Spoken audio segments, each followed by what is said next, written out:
Okay, what's going on, everybody? My name is Mangg, and we're going to be doing some more Dominion 6 today. Last time we did, what was that, Late Age Pythium, I think it was, and it was very quick. We started and finished, first turn to last turn was like 2 hours. This one, not going to be so quick. We want to extend it out a bit. So, hopefully this video has part 1 listed on the title. And I thought it would be interesting. I talked about this a little bit last time, that I thought it was really cool how the factions, many of them kind of evolve from early age, middle age, late age. And they sometimes change drastically in the process, and you kind of see the evolution of the faction throughout the history. I think that's really cool. So what I wanted to do here was play the same faction, but in each age. So starting with early age, then do another playthrough middle age, and then a third playthrough at late age. And we can kind of play the same faction and see how they evolve. I mean, it might end up being pretty samey. I don't know. We'll see. But it's something that I want to try out, and we have a lot of factions to play as, so, you know, it's a way to look at 3 of them, technically.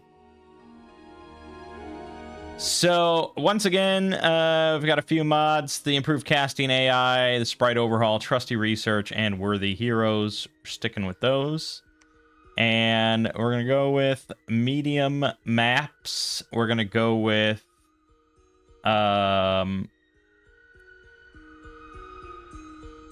we're going to go with just the complete random map.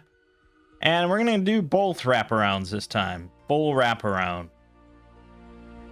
We'll give that a try. This will be Mangg's LPs 4 now. This is my 4th recorded playthrough.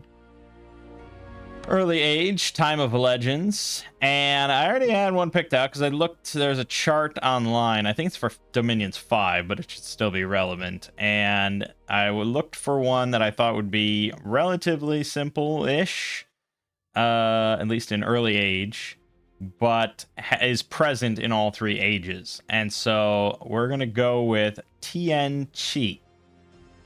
So this is the very sort of ancient China kind of faction. An emerging empire. Masters of 5 elements and celestial masters are versatile mage.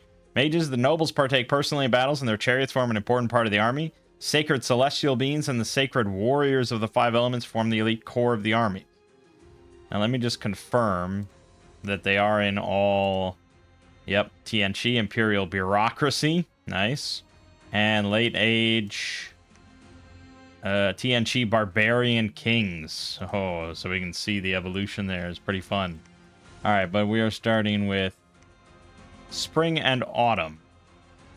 The Celestial Empire has not yet been founded. The magic of the Way permeates the realm, and reclusive mages conjure celestial beings to do their bidding.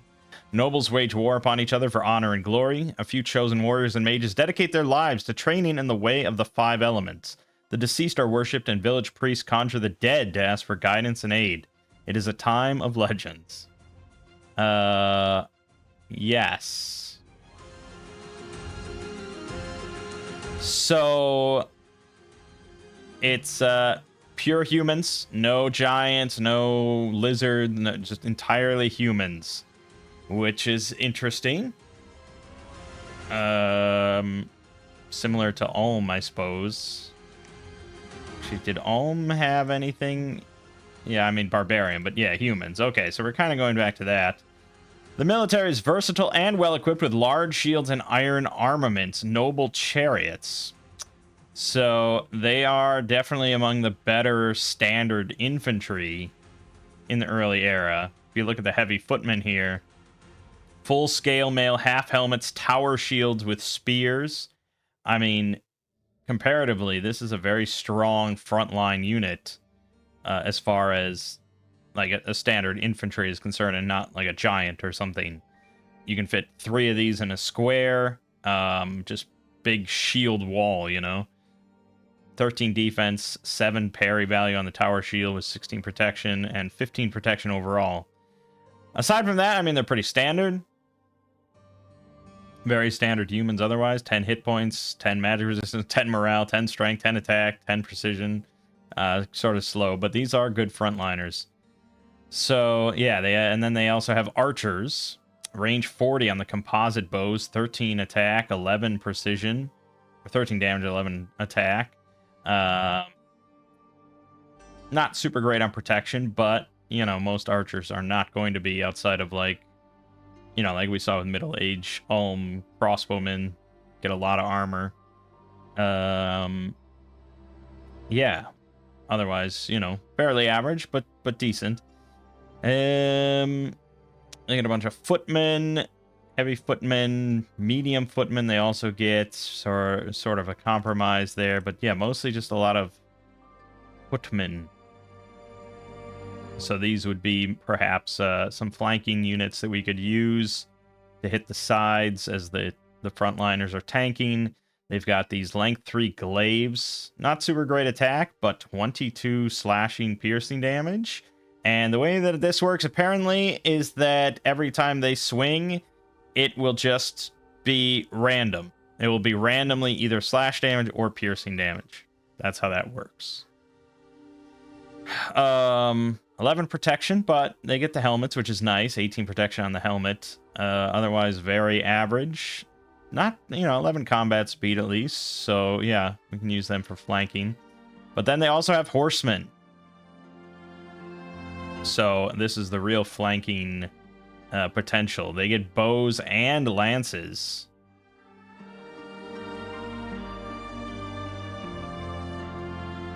So range 40 on the composite bows. 13 damage on each. They are mobile archers, so we could kind of do things like what we did with the light cavalry that one time, where we are just sort of kiting with the bows. Except these guys, you know, in melee, they can pull out the lances. I wonder how well we can really script these to do what we want compared to, say, Total War. We'll see. With 25 combat speed, no shields, so they are going to... Yeah, I mean, and the horses are not super armored. So it's going to be iffy. We might just use them as mobile archers. I don't know. We also have nobles that ride in on their chariot, cataphracted chariots. So these guys get falchions, 19 slashing damage, above average attack, 15 protection overall,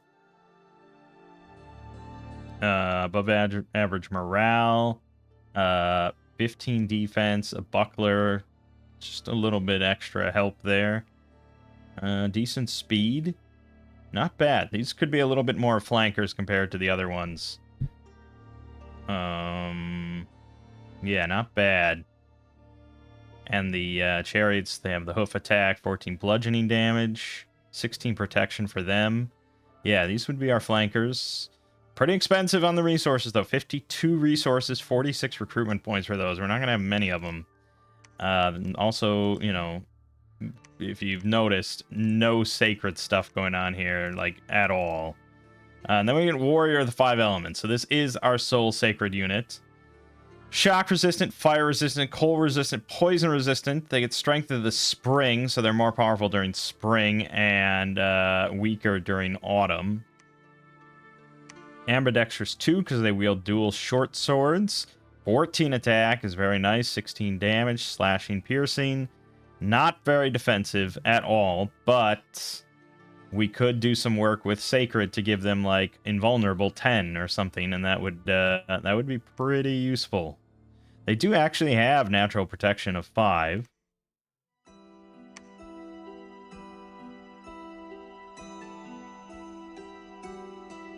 Yeah, so they do have some natural protection, but invulnerable would be pretty handy.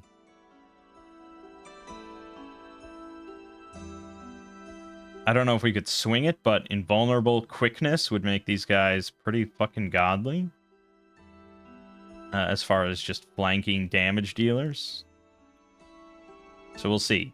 You know, bottom line is we've got I think, a decently solid front line, especially if we go into Earth Magic a decent amount. And we'll get to Magic in a second. But yeah, so we got a decent frontliner, and then we've got some options for flankers. You know, these are sacred units, so we can't recruit massive amounts of them due to requiring the holy points. But with the right bless, these guys could be pretty good, but it's always a question of how much you want to invest in blesses for one unit. Compared to the more simpler route of just going high on scales, considering the the relatively higher resource costs. Not super bad though, but if we want a lot of these nobles, that would be kind of expensive. We'll see. We'll see. I don't think we have to go crazy on scales. For our commanders, a lot of the normal stuff. Student of the Sword gets one possible path of fire, air, water, earth, or nature. They're going to be just a big jumble combat casters. So we'll be able to just kind of puke these guys out, although they are 2 recruitment points. So not puking them out too much. Hard to say. Hard to say. And 1 level is not fantastic. A Master of the Dead gets Death Magic, Priest level 1, and Spirit Sight. They are sacred as well.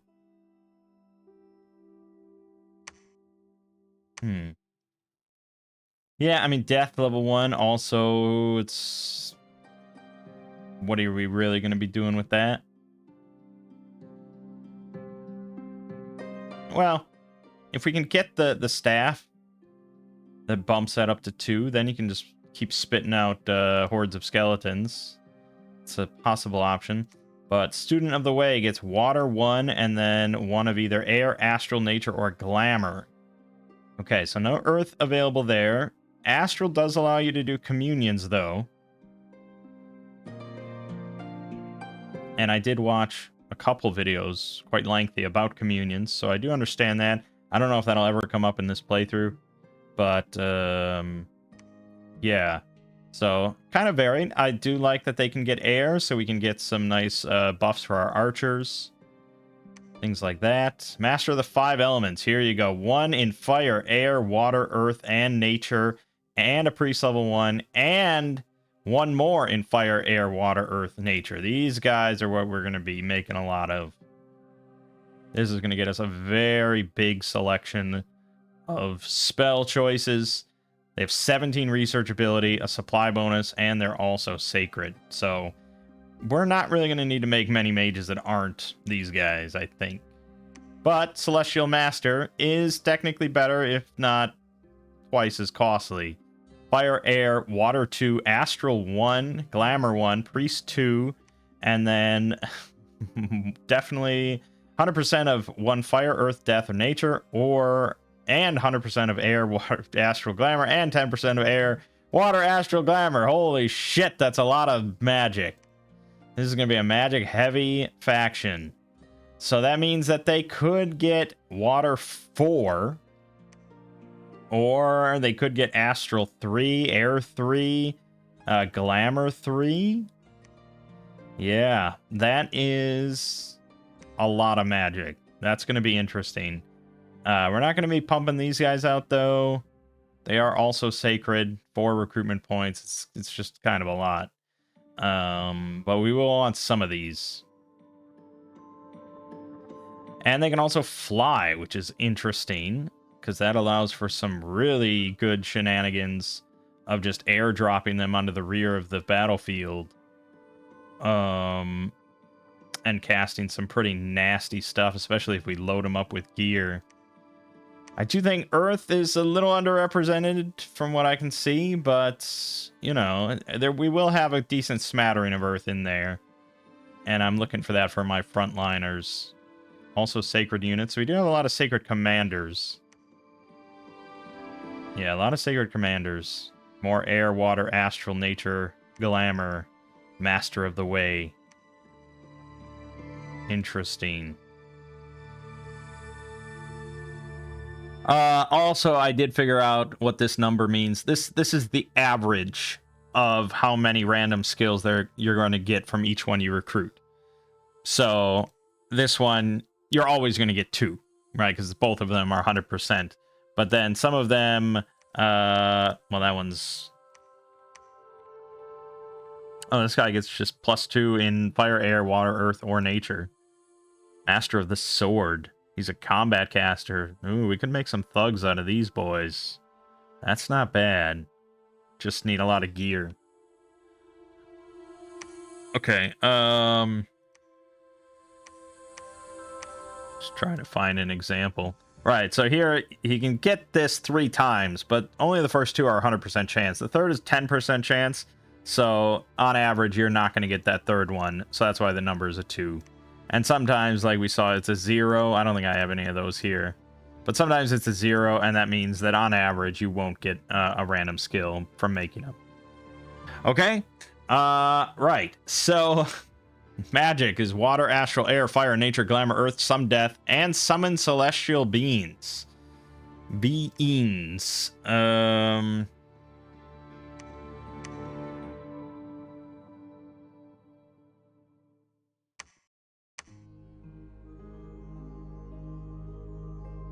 I don't know which ones can summon.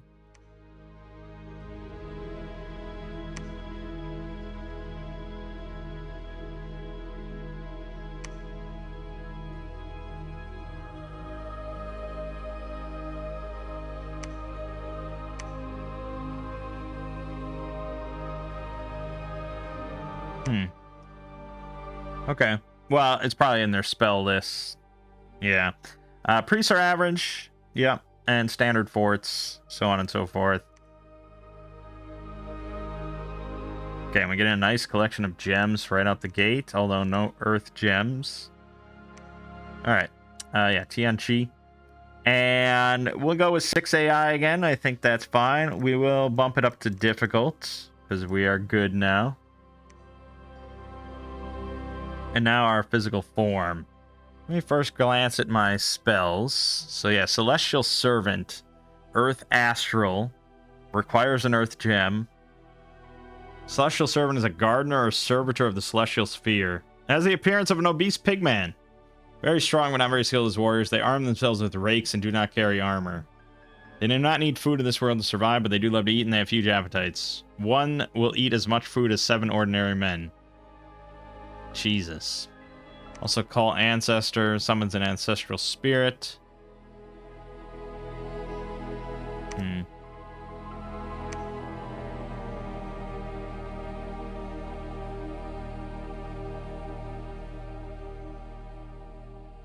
Sacred and amphibious. Ambush of tigers, summon 15 plus tigers. Requires 9 gems. Herd of buffaloes.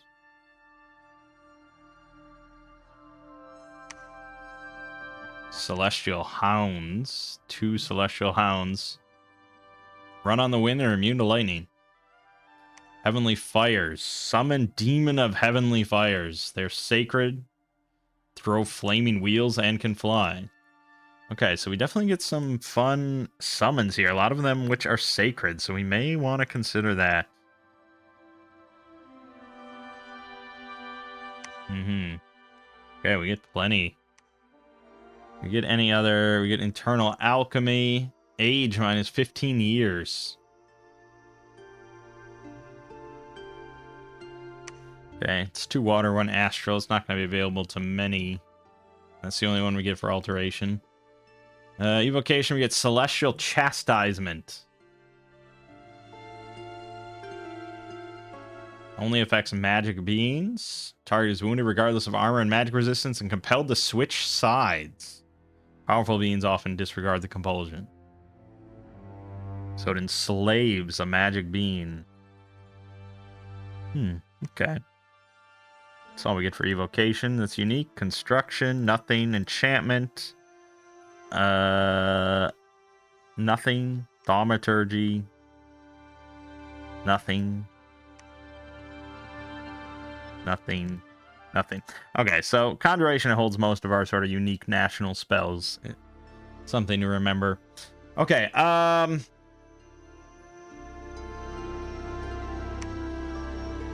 Wow, we have a very limited selection of pretenders. As far as, well, yeah, we have a very limited selection. So we're looking for things that are discounted. Now, I guess my question is, why are these things discounted?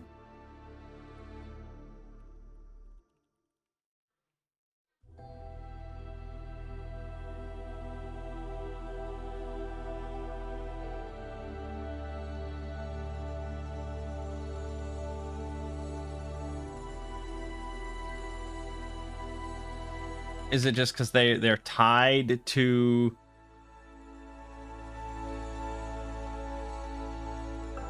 They're tied to just the specific nation thematically or something like that?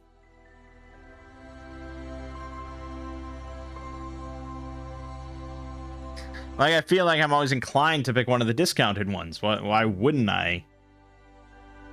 But then it's like, am I just limiting my thought processes by going for one of... But it's like, why wouldn't I want to play as the Celestial Carp?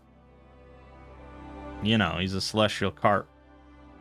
His Gift of Water Breathing, 250 size points.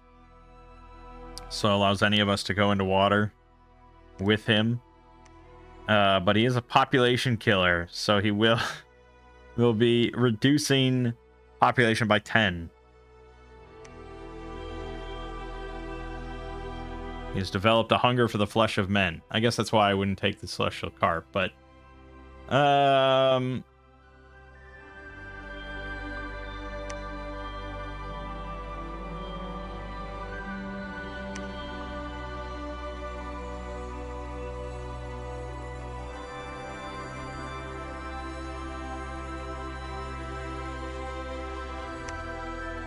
okay.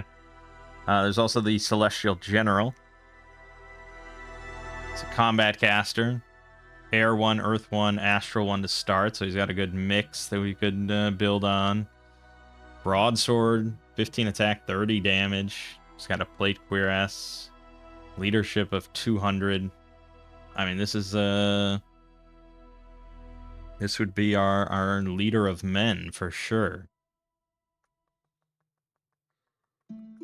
That's tempting, I gotta say. It kind of hits a lot of the points because he's got air to buff archers, he's got earth to buff frontliners. He's got astral if we want to do any communion shit. It's not bad. And I feel like it's pretty appropriate, the Celestial General, and he doesn't eat my people. Okay. Other options I guess we could look at. The Dharmapala of the Underworld.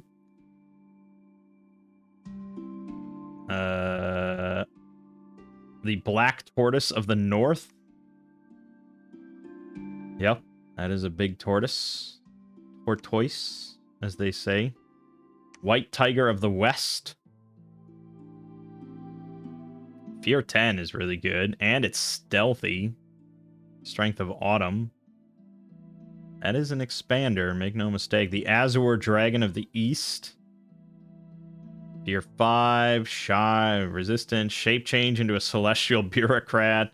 Can fly, of course. Strength of Spring, water breathing. Only comes in with Nature 1, though. And new magic paths cost 60. Does have the Dragon Pearl, though, which gives it +1 nature magic and always 1 nature gem. That's very handy to have right at the start. So that's cool. Vermilion Bird of the South. Has Awe 3, Flying, Siege bonus, Patrol bonus, Strength of Summer. Comes with Fire and Astral. Bodhisattva of Mercy.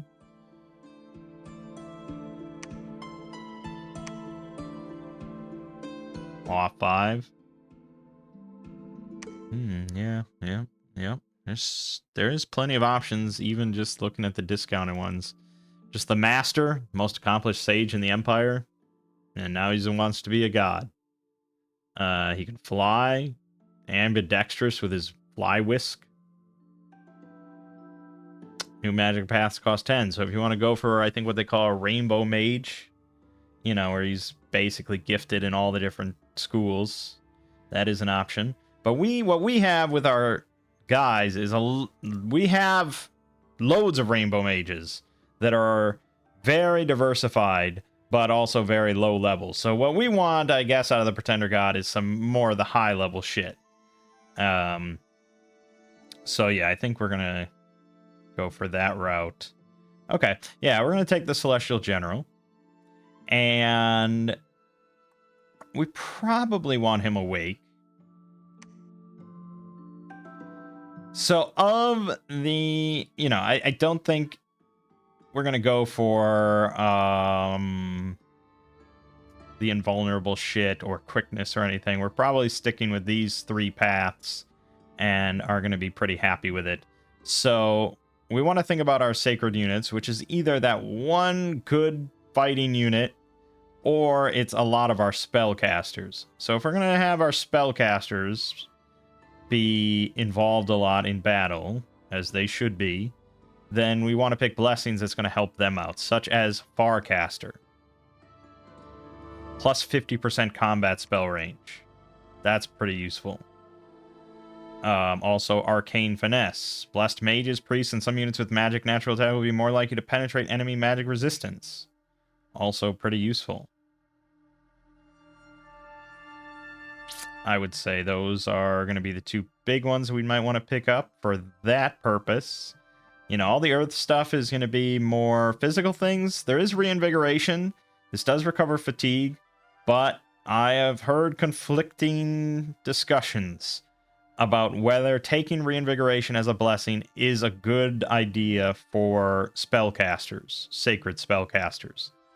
Because there's a lot of other ways through equipment to get a lot more reinvigoration fairly easy, and like just grabbing this for 2 bless points doesn't really do much, you know, in this grand scheme of things.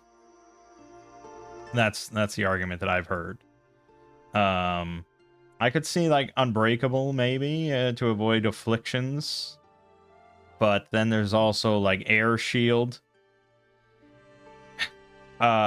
to stop all those archers from just picking off spellcasters. That's kind of not a bad idea.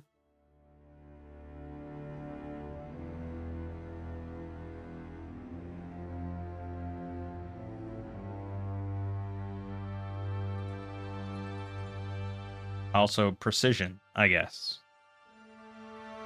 Because precision does help with their combat spells. I'm pretty sure. Let me confirm before I make some dumb decision.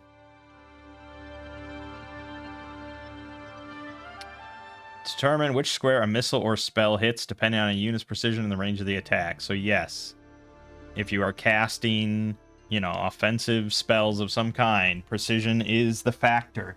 So I think probably just grabbing like Farcaster and precision, and we can just unleash magical death. Which means... yeah, okay. So we probably want... well, we need 4 Astral, no matter what, if we want to get... well, yeah, 4. So Farcaster, that's that. Then, you know, however many points we want in air mostly determines how many bless points we exactly want. But we also want earth, especially for like forging some nice stuff. So we could take, say, that, and that would let us get precision. Maybe we could actually take precision 4 times if we wanted. Something to consider. Then for scales, like I said, we don't need exceptional scales. We probably do want magic. I usually like taking this. We could dip into death, I suppose. We don't have any heat preference, so we're probably not inclined to take that. Then it's like, do I want more order? Which helps with unrest reduction, recruitment point. Yeah, probably recruitment points and everything. I think we go with that. And then I don't think I can swing Dominion 4. Okay. We're going to go with that. Is it good? I never know. I never fucking know, but it's not the worst, I feel. Yan Lo is the name of our god. All praise Yan Lo. Common, enabled, blah, blah, blah. So compared to last time, we're basically going to do that thing where we double it. So we're going to go with 6 points required and then 2 of each throne. So that means you have to take both level 3s or all 4 other ones. And this should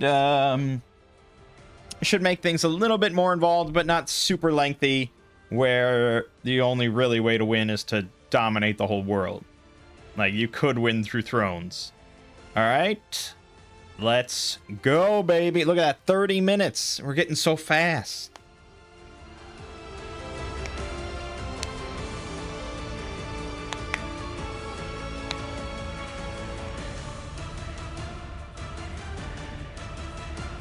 In the beginning, there was chaos. Now the wheels turn once again. Okay. Yes.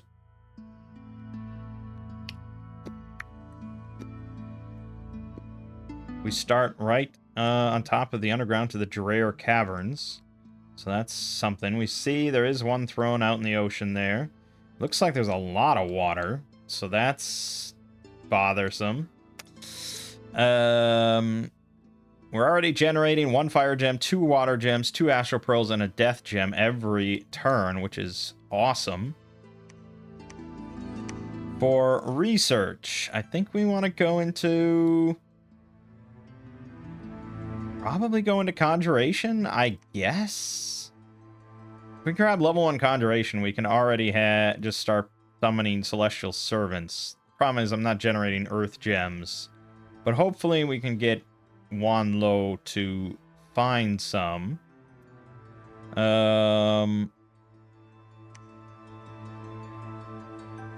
can also get Conjuration 2 for storm power, which is kind of nice.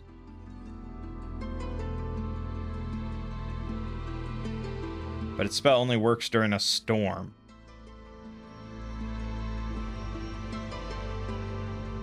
Do storms occur? What is a storm?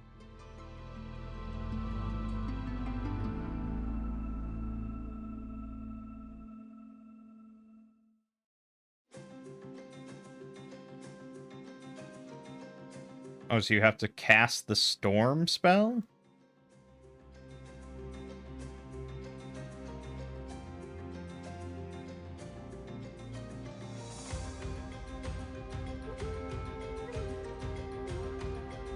I have no idea.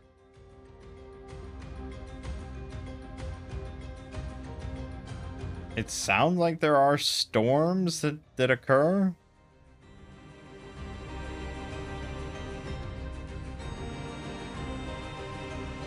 No, storm. It has to be a spell that's cast. I guess. Although that's a no. No, okay. There is rain. Rain does occur as like weather occasionally. But then there's also the storm spell, which says creates a rainstorm or blizzard. I don't know. I don't know if storm power is really good unless you can also cast storm, to be honest. But I think storm fucks with projectiles. Yeah. Precision reduced by 50%. Precision reduced by half. 50% of missiles lost. So that's not really a good strat for us because we're going to be using plenty of archers. But yeah, it would get us like Heavenly Rivers or Ambush of Tigers. It would get us some stuff. But if we're focused on buffs, you know, like we want to get the like True Shot up.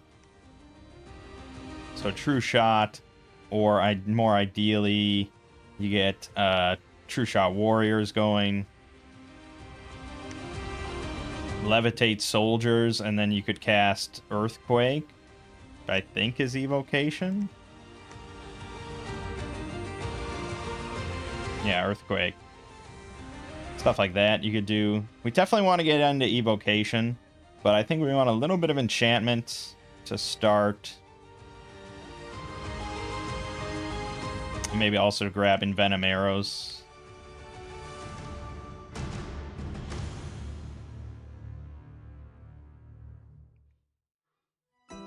Gift of Giant Strength. Okay, let's go Enchantment 3 and then Evocation 3 and then probably Construction to start making some magic items. Neglecting Conjuration completely for now. I like Conjuration when I have a lot of gems, not really at the start. Alright, so we have Yanlo.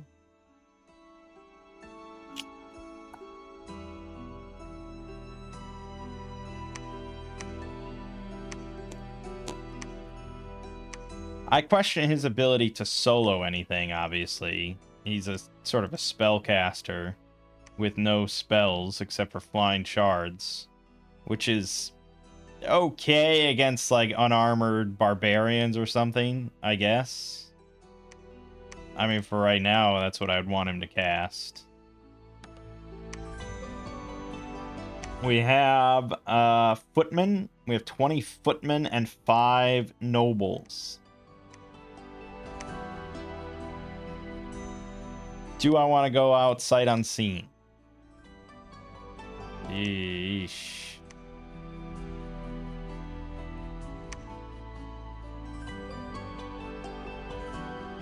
Iffy. We probably don't want to go here. That's going to be a little too populated, I think.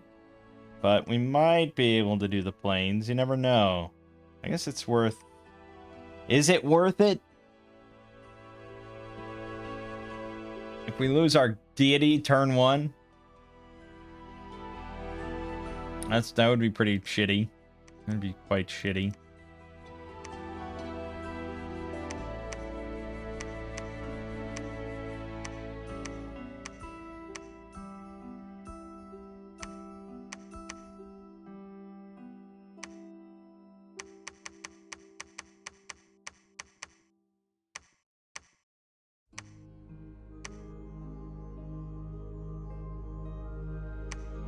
All right. We'll have you hold and attack the rearmost. All right, let's give it a shot, I suppose. I'm always optimistic. As for recruitment, well, we definitely just want to start getting our footmen, our shielded footmen online. So the basic shielded footman has 14 defense, 10 protection. The medium has 14 defense, 11 protection. And then the heavy has 13 defense, 15 protection.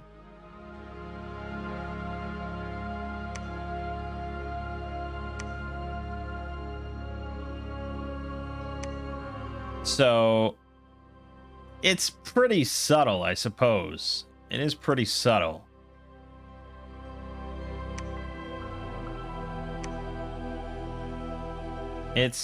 I mean, the 15 protection is good, but you are trading a very small amount of defense to get that. Literally one point of defense. So it's not a big loss for the higher protection. You are also losing some combat speed. You're not gaining anything offensively. You're not gaining any morale, you're not gaining any hit points, nothing else. But the cost then is nearly double in resources. Which means I can crank out twice as many light footmen compared to heavy. Medium is sort of the compromise, kind of. But honestly, it's like...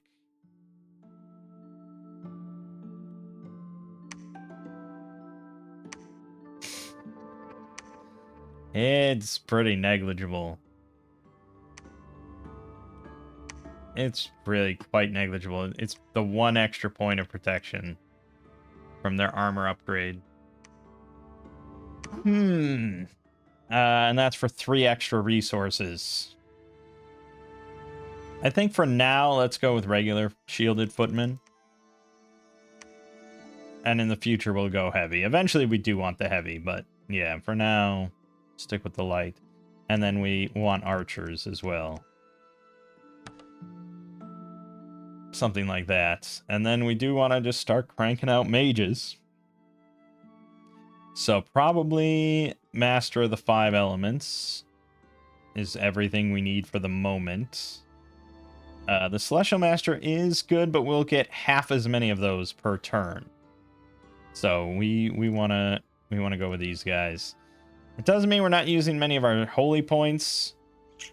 So we could invest in Warrior of the 5 Elements and get some of those going.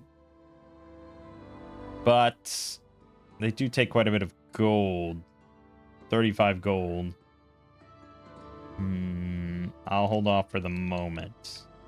Okay, I think that's possibly everything, and we're going to see how this disastrous first turn goes. Proclamation from Tirnanog, blah, blah, blah, blah, blah, blah. There's a battle in Esquania. Okay, we lost our noble commander, all of our footmen, most of our nobles. Didn't go exactly well. And that was against 63 Ichthids. Had I known, I would not have sent those guys in. But that's the risk you take if you desperately want a province on turn 1, which, to be honest, I don't think makes that big of a difference, and you probably shouldn't do it. So you can see how shitty Flying Shards is. Basically hitting nothing, despite his increased precision. Although, oh no, he does not get the benefit of the blessing, does he? Yeah, he does not get the benefit. That would help a lot if he did, but that's okay.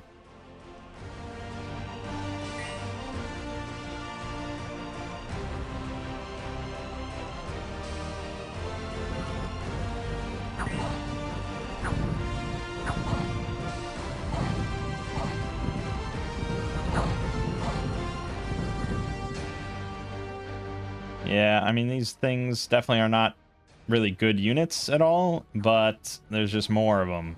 And so, you know, 3 of them to a square. And I just didn't have enough footmen to sort of counter that, so, you know.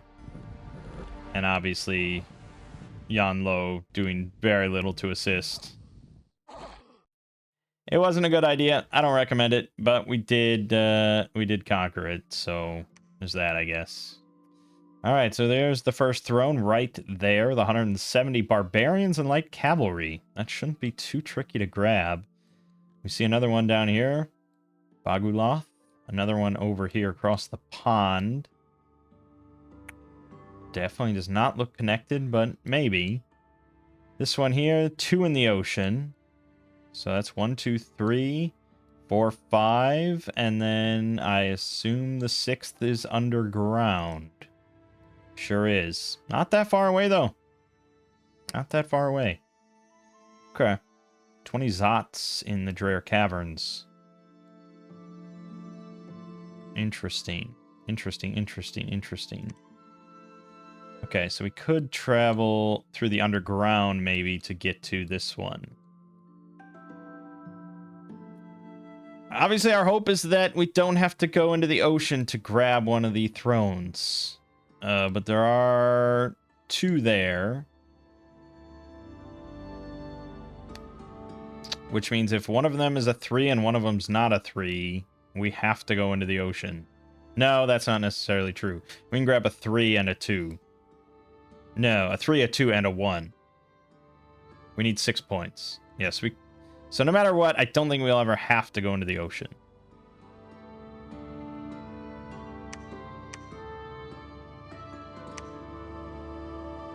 Okay.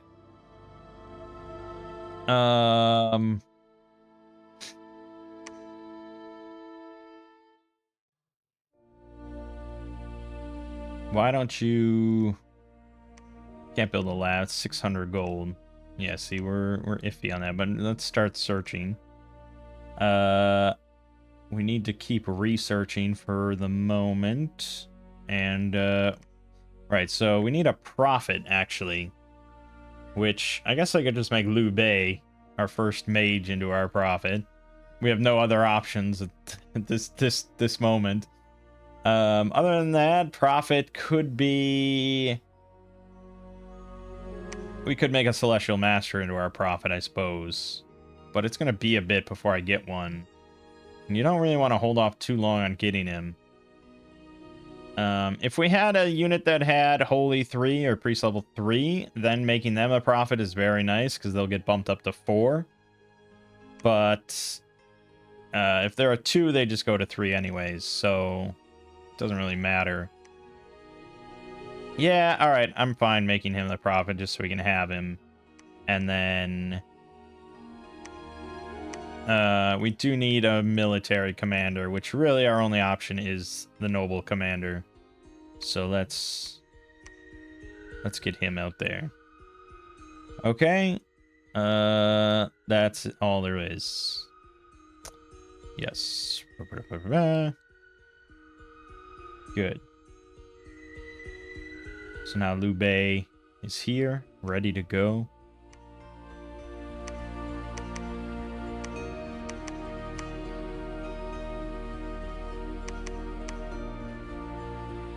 Probably going to want a few more units than that, I would think. 23 is not enough to take on 50 light cavalry militia, especially with not much magic. We did now get True Shot and Strength of Giants.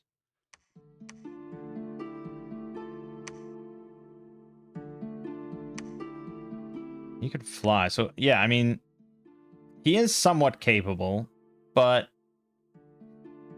130 health is good, but not amazing. He does have affliction resistance, which is nice, and combat caster, but we don't really have any spells that he would cast in the midst of a melee or anything. He has 15 protection, 14 defense, but he doesn't have a shield, and he doesn't have a helmet. So we don't really want to send him into battle just yet. I think this turn I am going to construct a lab here, because we want to get more mages going. For now, you're just going to patrol, and you are going to be researching. We have Dominion strength of 1 in our capital, which is not super awesome. Okay.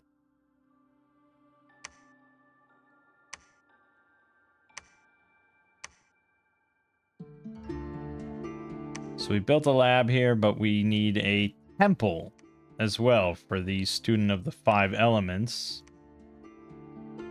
Or the master of the way.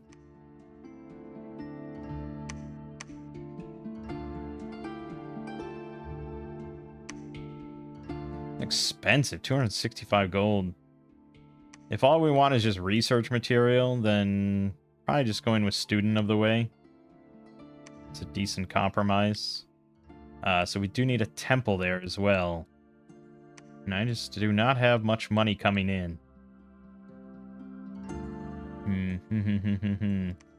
So we are spending 355 every turn for these masters. These guys are awesome, but that is shredding our income.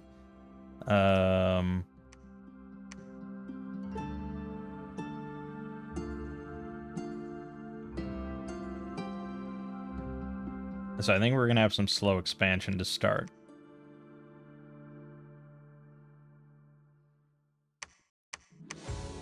Squeeze out some more archers every round. Alright, let's just have you come back for right now.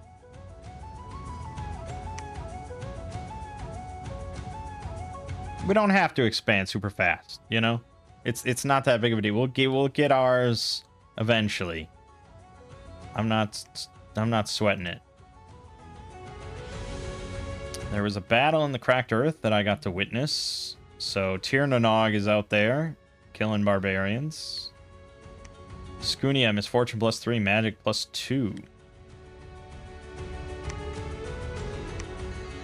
Decent spot to do research. And actually I should be having Yanlo research right now. We're up to 48 units. Probably we could take that now. I think we should. I think we should. We really need to get our income rolling along. But all right, yeah, Tirnanog is expanding definitely aggressively towards us. He's probably going for Salam because that's a good spot for a fort. So, yeah, we need to start moving. So let's set up you. Archers can be in that format. Ooh, it's tight. It's tight.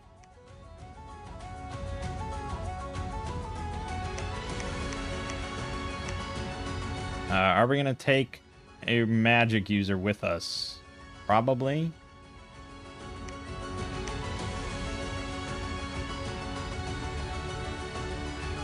But we had one with double fire. Yeah, to ignite our arrows is pretty damn good.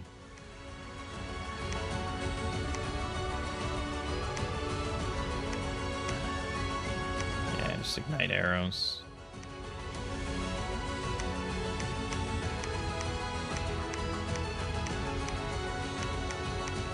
Okay.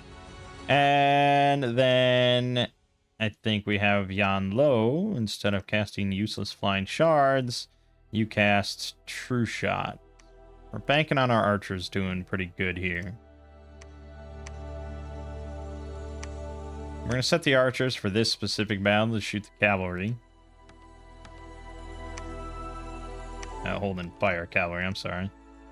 And then you guys hold an attack rearmost. A couple of you. We're going to send you, and you down to Mins. Okay. I think we're all happy with that. For the most part. We'll see how it goes. Go, go, go. Okay, we lost 2 footmen. We killed 36. So they're calves. There were a few heavy in there, so that was part of the problem. But let's take a look. Damn it, why do you do that?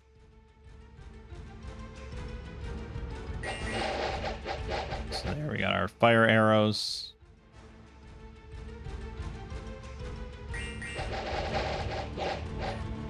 Ooh, nice. And they stop to throw their shit, which is mostly useless. Some friendly fire in there is not awesome, but yeah, because they're targeting the heavy calves. I want you to go for target saturation here. Routing should happen pretty damn soon.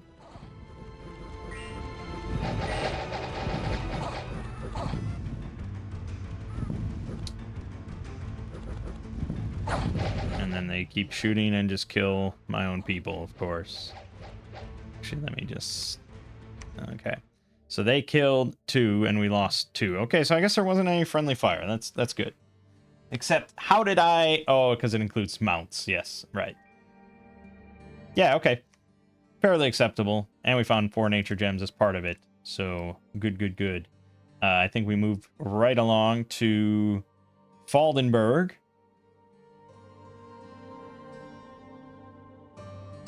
And a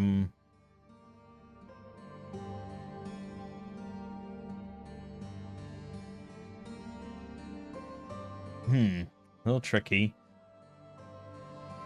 I think we're gonna have just stay. You're not gonna do anything. I think we're gonna have you shoot at enemy archers.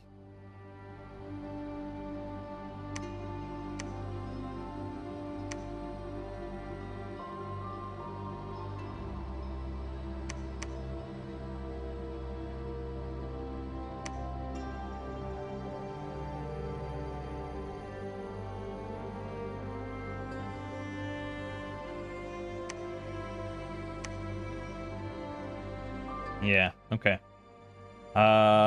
Boy, he expanded really aggressively. Just want to see what's here, but we want to bum rush Solon before he can take it and build a fort there. And I'd also rather not have to attack him. I'd rather make him attack me if it comes to that. All right. Okay, we lost our mage. I would love to know how that fucking happened. We won, but we lost 10 footmen. And our archers did do most of the work, because we're buffing our archers the most.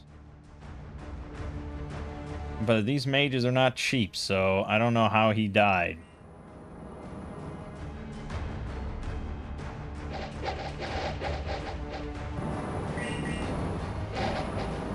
Probably catching an arrow, I assume. Which is why I was trying to bum rush these archers down. But we still are going to struggle with precision. Yeah, we're still struggling. We just need a lot more archers to saturate it.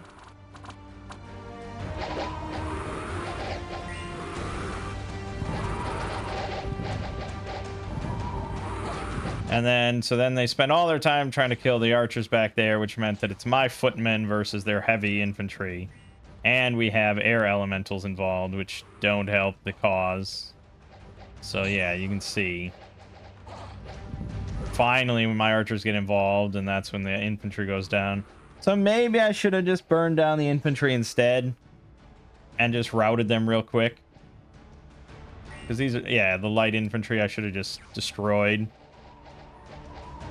Because their archers are presumably not super accurate either, but they did happen to kill my mage. Fuck. Actually, they didn't kill me. What killed my mage? Maybe the air elemental did.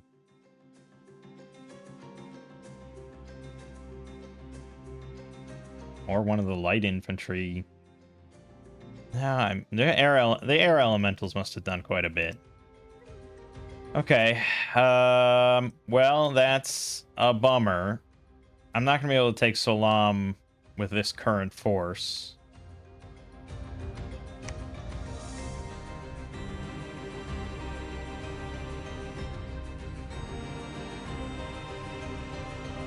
And there goes my double fire buff, unfortunately.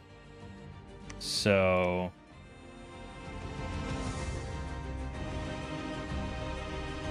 that really sucked. That really sucks.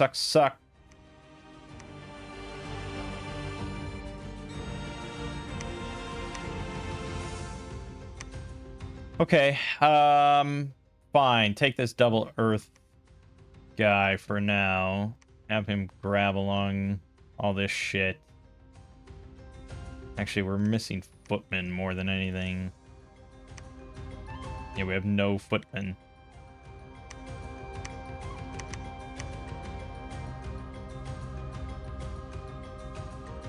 This isn't great. This isn't great.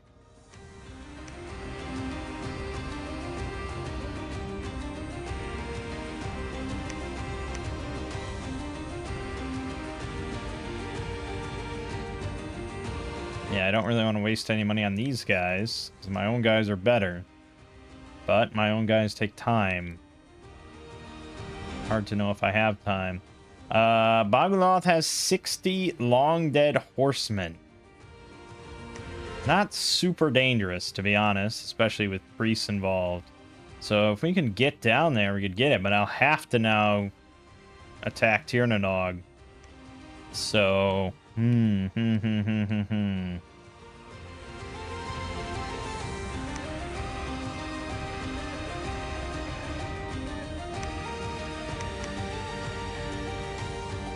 Alright, I don't really want to lose this much research, but we're gonna do that.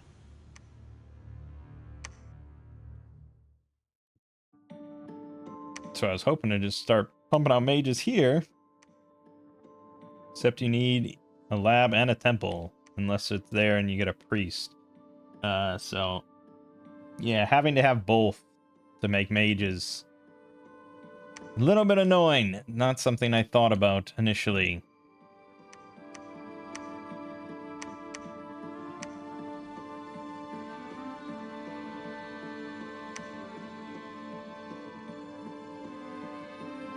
Did find an enchanted windmill.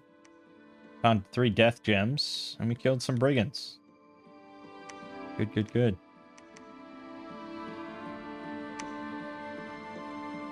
Yeah, I mean, I guess we want Don Low in charge of it. He gets massive morale buffs, which is great. This guy's not really super necessary, to be honest. We picked this guy to be our one true general. He can handle 5 squads without morale penalty. Incredible.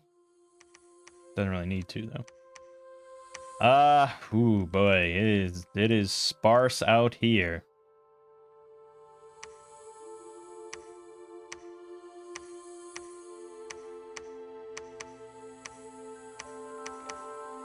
Okay, what can you cast for me? You can cast True Shot, but also Envenom Arrows. Risky. Definitely risky for friendly fire purposes.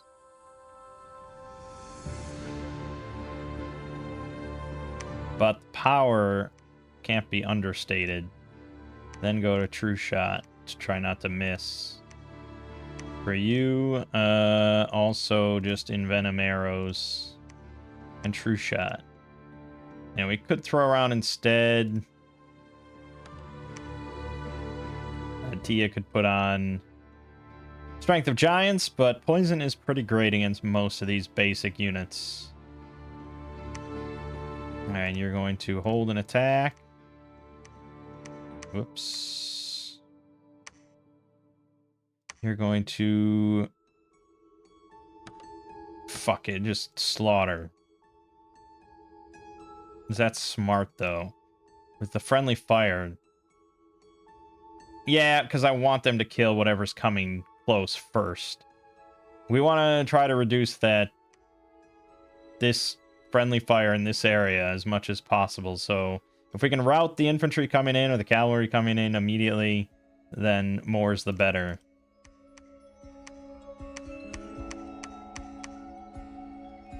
Maybe. Maybe. Let's see how it goes. This should be fairly simple if we can do that. Alright, he hasn't taken Solam yet. Somehow. Feel like he's very much about to, but he doesn't have any units here. So we'll keep it up.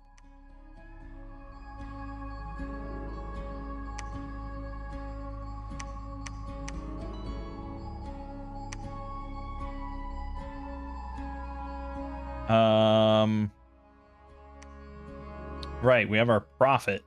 I forgot about him. Because he lets us bless all our mages at once. He will be pretty useful. Right now, I guess we want to just get a temple here so we can get more mages, even though they're very expensive. Okay, not horrible. We lost 1 archer, half our footmen, which is pretty shitty. But we did kill quite a lot. Our archers did work. Take a gander. Buffs, envenomed arrows. Boom, boom, boom, boom, boom, boom, boom, boom. Envenomed arrows. Boom, boom, boom, boom. True shot. Why are we... Did I put him on hold and attack again? I did, didn't I? Oh, God. I don't even want to watch. You can't make me watch. Dominion -2 and Unrest +9 and TNG. That's bad. It's pretty bad. I did put him on a fucking hold. Oh, God, I'm an idiot. I've been playing a bunch of this game. How could I get that wrong? All right, so Salam has 90 heavy infantry and archer. That's a lot to bank strictly on my own archers against their heavy infantry. I don't know if my archers are that good. But also, Tyrannodog must be thinking similarly. He has not moved in.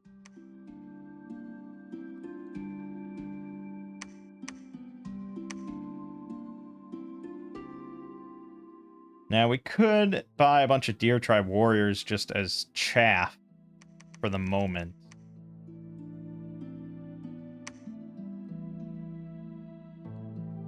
before I move in. We just need something to buy a little time for the archers to route.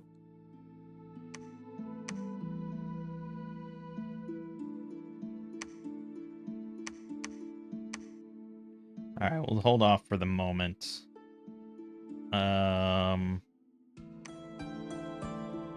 Yeah. So we did get evocation 1 now. So we can actually cast arcane bolts, starfires. Starfires isn't horrific.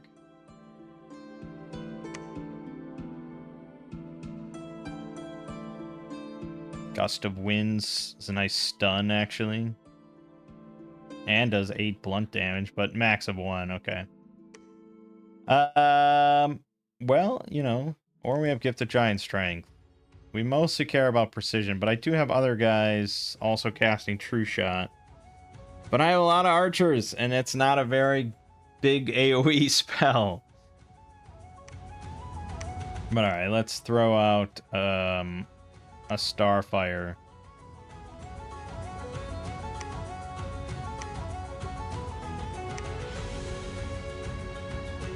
Yeah, it's pretty lame. Let's throw out a Gift of Giant Strength, I guess. Okay. No, I could have had him patrol. Okay, we found Iron Cliff. Nice.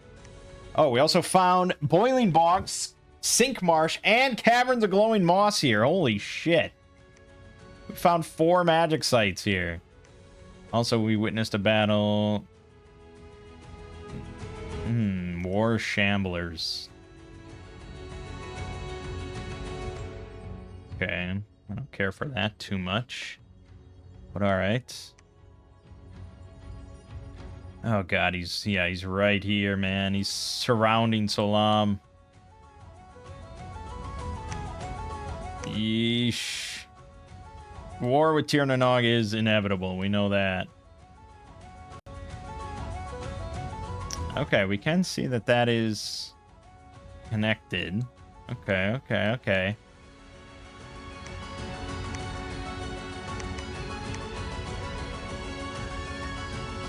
Oh, we don't want to make him undisciplined.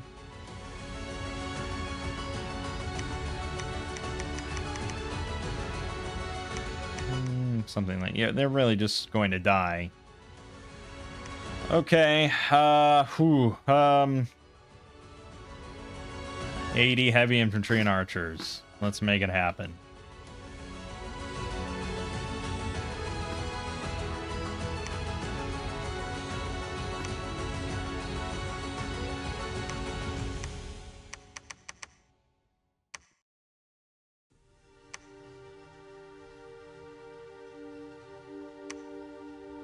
Alright, so just for research fodder, I think we said Student of the Way, 120 gold. That's just 1 every 2. But they are all going to be 1 every 2. It's unfortunate. But, yeah, it's a little extra. A little extra. Okay.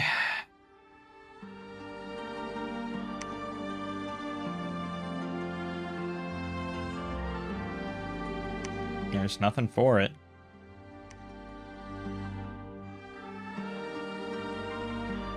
Oh, okay. Well, the good news is we won the first battle.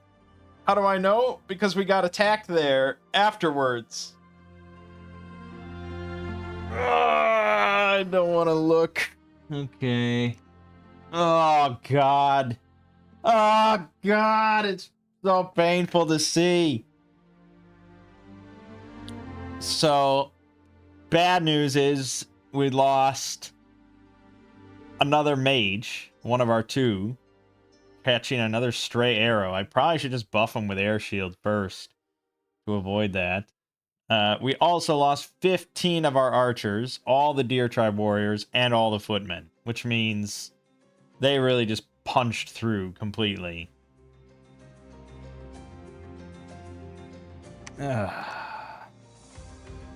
Okay. The better news is, sort of, we did win the second battle against Solam. Entirely due to Yan Lo, the Celestial General.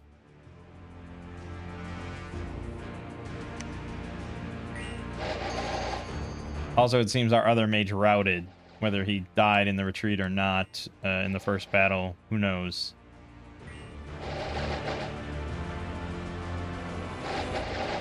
Look at that. Complete ineffectual, just nonsense.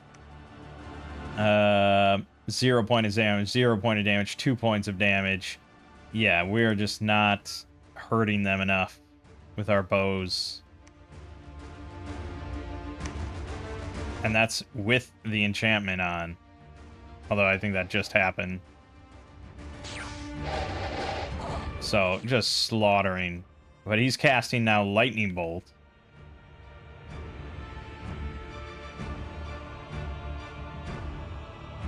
Oh, Shockwave. Oh, man. Okay, Shockwave. There you go. Look at the damage he did to Shamblers. And also my own men, of course. Oh, man! Oh, shit. Are they shot? No, they're not vulnerable to shock, but they're not resistant to it. That's for damn sure. Also, he is taking large amounts of hit damage, but he's regenerating? No, they're hitting him with poison damage. Yeah, they're hitting him with poison damage. He's not regenerating. Okay, that could have been really bad for him, but he managed to survive. Okay, Shockwave now. Obviously pretty bad. I mean, we did get it, but at what cost, you know?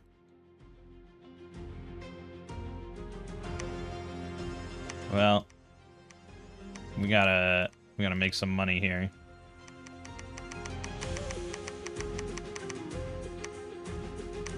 So we can start making this palisade. Not so hot. So, Shockwave will hit a large area in front of the caster. This is a very dangerous spell to cast, as an unlucky caster might also be killed by the electric shock. But it's a fast spell that's really cheap to cast, big area of effect, good magic damage. That's also increased by 1 for every extra level he is. So he's air. Okay, so he's only air 3. It's not that much, but yeah, I mean, obviously he was shredding with it.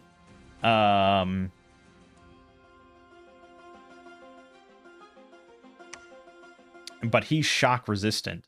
So honestly, he could solo with that for a little while. Especially if we give him Astral Shield.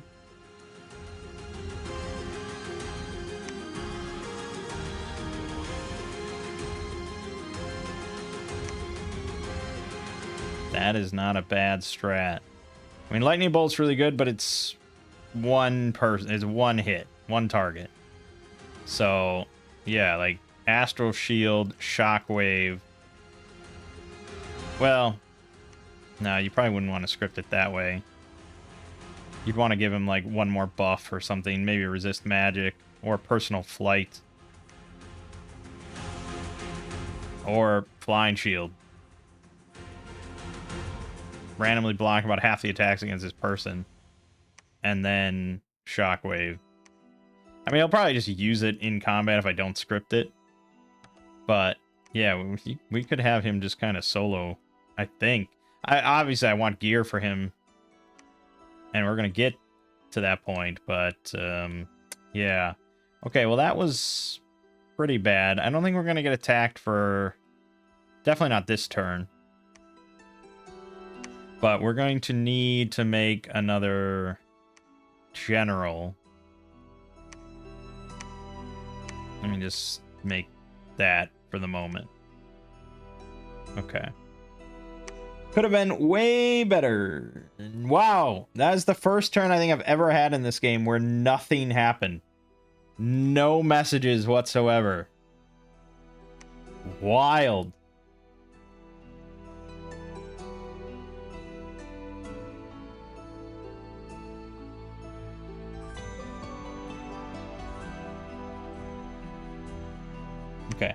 So yeah, it's gonna be quiet for a moment. That's good.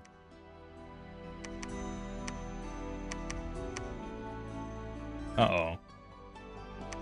Oh, I made regular footmen. Oh no, I wanted regular footmen.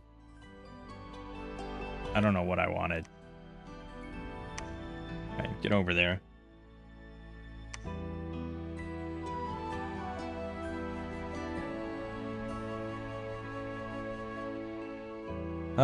And we should send some mages with you. Because they are good. Mages are helpful. I'm gonna send you two along with.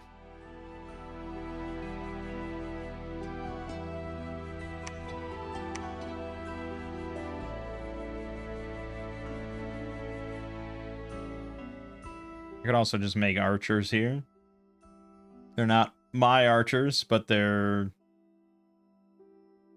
still archers. Range 35 compared to range 40, but still, I mean, I can make them here.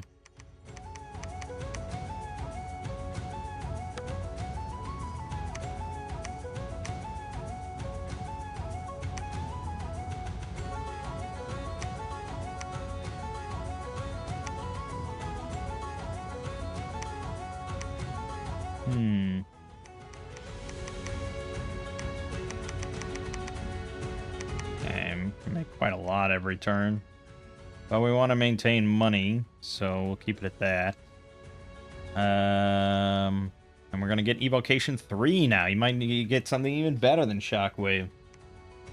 915 gold in mins. Nice, nice, nice, nice. Let's take a look at if you got any cool new spells. Storm Wind. Okay. Honestly, for our archery purposes, this is pretty fantastic.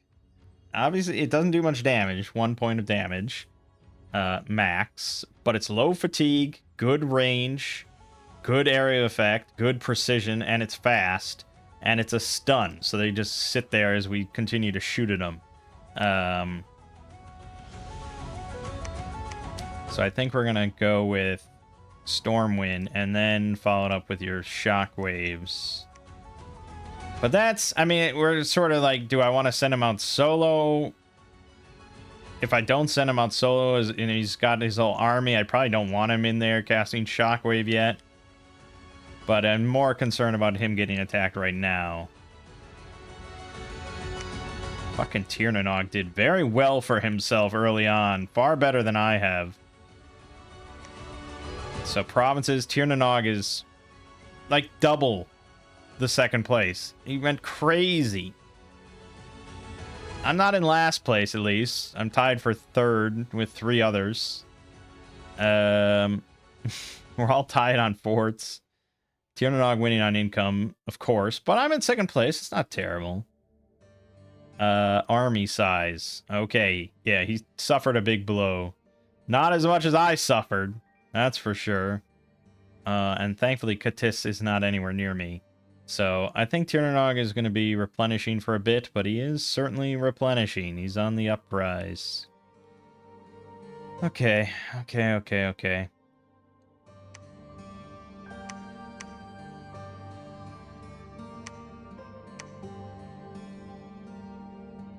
Yeah, good amount of money again. Our income's on the mend, as they say.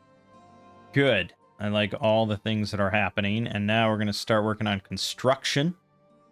We're going to be able to make some nice items for all our mages. Dormant pretender gods are awakening. That is not good news for me. It's good news for other people.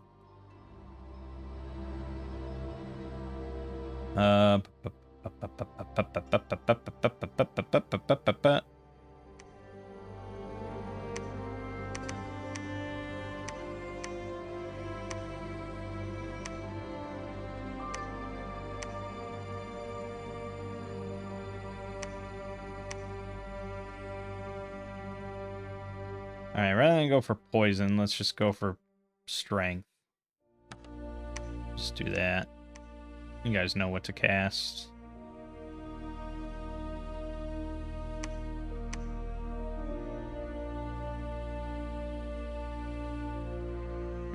Yeah.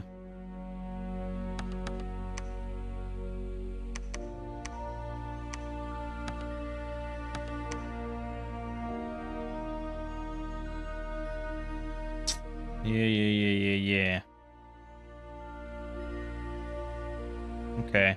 I'll have you both search. There's our capital right there. Makes sense.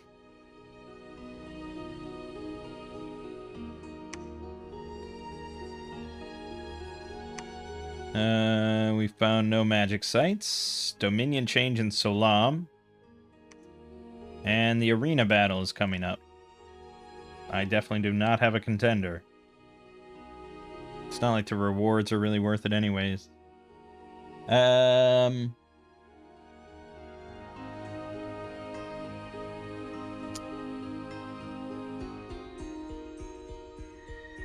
we got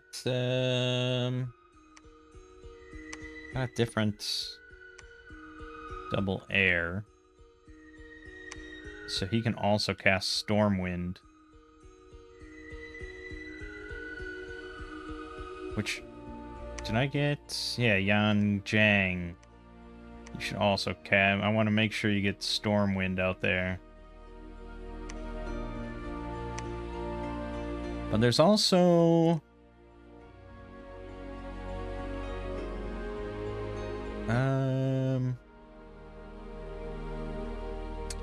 I don't know. So we'd have to get double earth, double fire, or get some boosts involved, which earth boosts are pretty easy. So if I get a guy with 2 fire, which I lost ages ago, but if we get another one with double fire and throw an earth booster on him and he can cast magma eruption, which is pretty nice. We're also at the point where maybe I could start spamming out Claymen, because they're pretty good frontliners as well.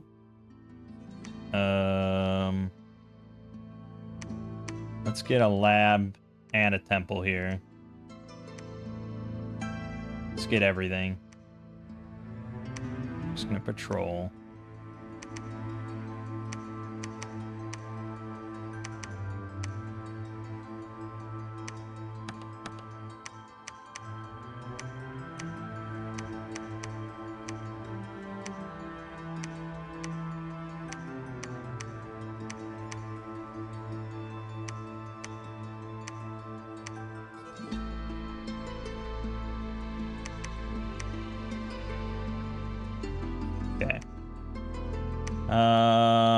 I'm actually going to send you back to keep ferrying troops.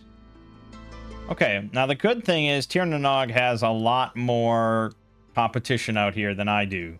I was fortunate to be plugged up over here in this corner. He has to deal with Lanka and Airmore. Theoretically, I'd have to deal with one of the aquatic nations, but they are nowhere to be seen.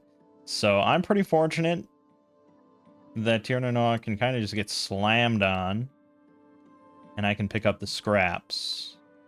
And hopefully finagle my way in to get Baguloth. I mean, we are at war with him now, so that's...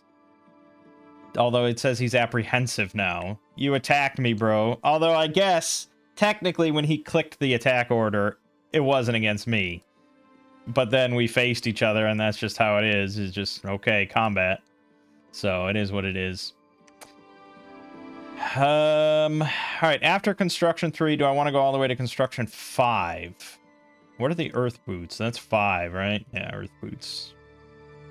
So we probably do want to get 5. And maybe we want to go a little bit more in evocation, although we're reaching the limit of what my regular jabronis can do.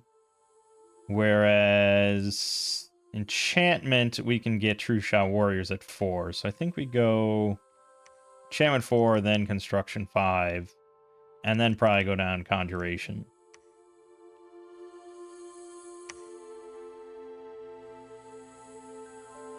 Yeah, so I didn't participate in the arena because fuck that. Tiernanog did win. Mangg the She-Lord. Champion's Trident and 35 fire gems. It's like, if I knew I was gonna win, yeah, it's like a decent idea, but we've done it in the past, and I lost like a really good unit, I felt, so you know, it's a tough sell. Oh, this is actually Marverni kind of squeaking his way in here. Also, he built a fort in the cracked earth, which is annoying. Quite annoying.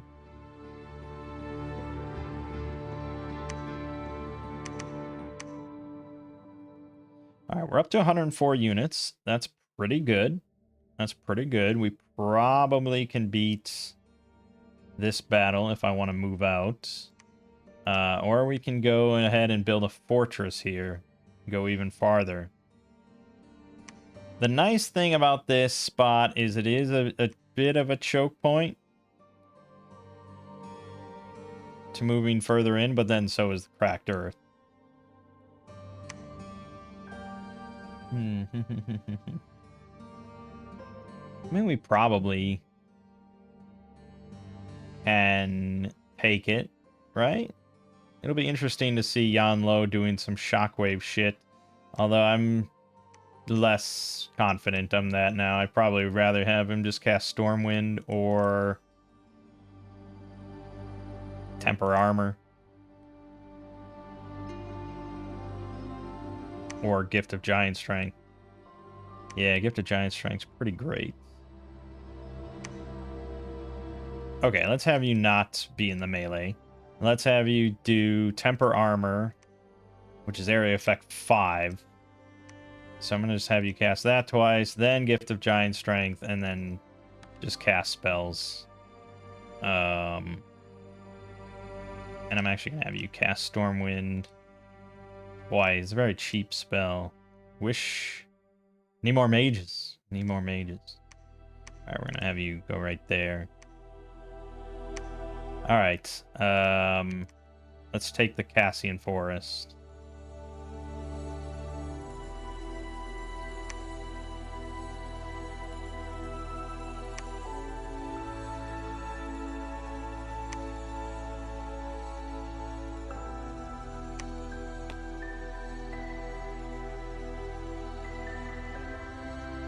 I'll probably send another couple mages with this guy when he returns. We want a lot of mages. Okay, we lost 4 archers, 2 footmen. We killed 49. Overall, fine. I mean, always you want to kill everything and lose nothing, but overall, fine. We didn't lose any mages, so that's good. You also notice we lost 2 regular footmen, no medium footmen. But there were more footmen to lose. Alright, let's see. So, Temper Armor. He buffed the wrong fucks. I needed to move him further up. Look at this strange pattern. See, that's the problem when you have a line like that. These buffs are just all over the place. Oh, Stormwind. Stunned, baby. And just fodder for the arrows.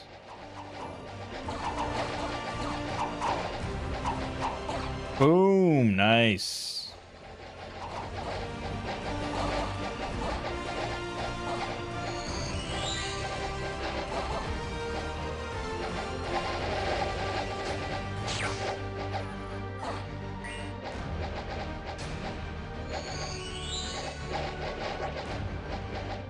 And this is the dangerous part of having archers during the routing phase.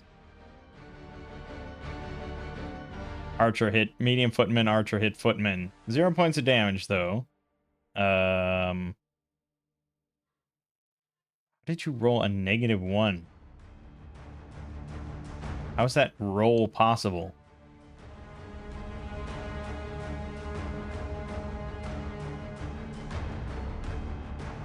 How is that roll possible? Or do I just not understand how rolls work? Well, so +8. I assume that's based on this.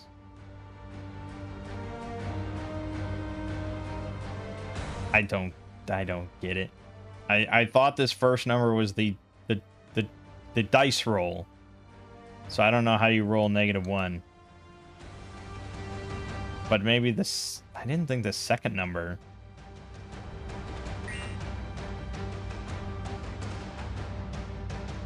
So he's just spamming temper armor buffs on the fucking archers, which is not something I would need done. But I got... Well, whatever. Okay. I mean, there is a thought... Okay, good. Okay, bad. There's a thought about putting the archers at the start in front of the melee. But the thing is, like, unless you do a sparse line, the melee won't be able to move in. What you could do is have them here and have them, like, here.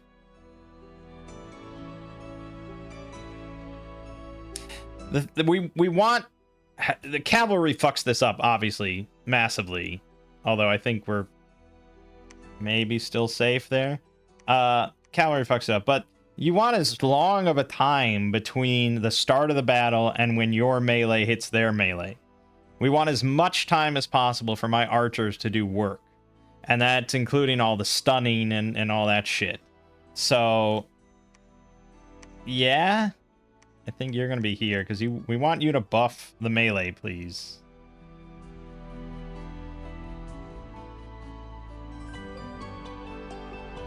I don't know. I mean, I've watched like multiple videos on positioning and scripting and stuff, and I can't really say that I'm doing anything that wrong.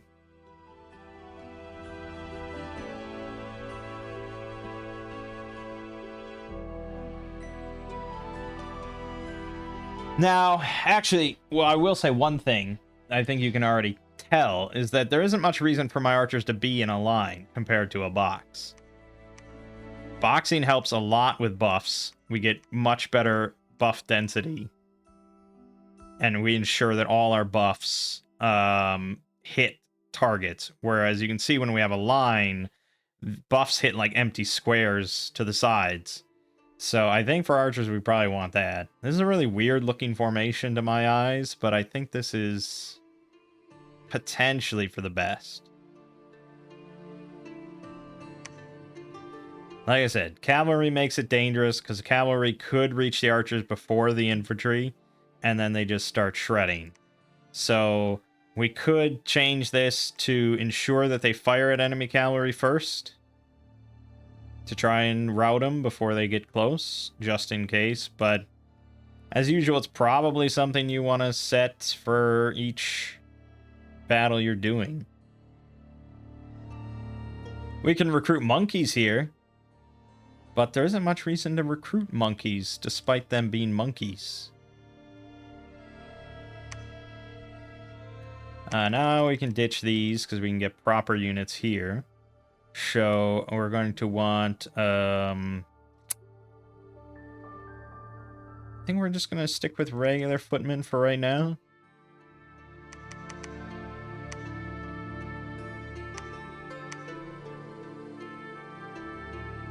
Yeah.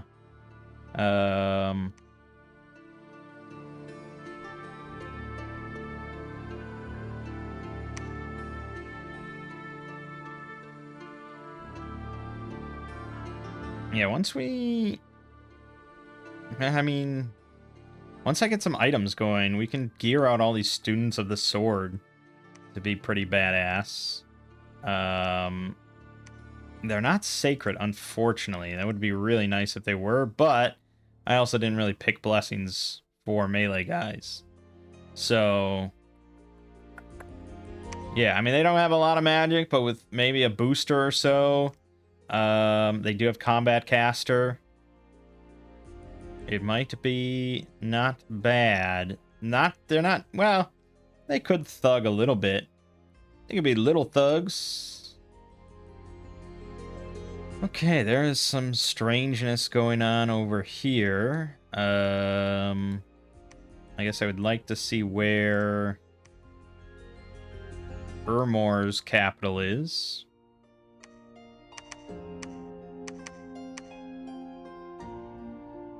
Let's send along. I don't know, is double water useful to me in any way? Acid spray, range 2, no. Cold bolt. It's far range, but it's not very good. Well, it's armor piercing cold magic damage with a fast cast time. And a nice precision bonus. Armor piercing, I mean, it's not bad, I guess. Cold blast, range 7 plus. Blah, blah, blah. Acid bolt. Now you're talking. It comes out of his mouth, even though it's range 35 plus. Area effect 1, precision 3, to 30 fatigue. Does 16 plus acid armor piercing damage and creates an acid splash. Well, now you're speaking my language.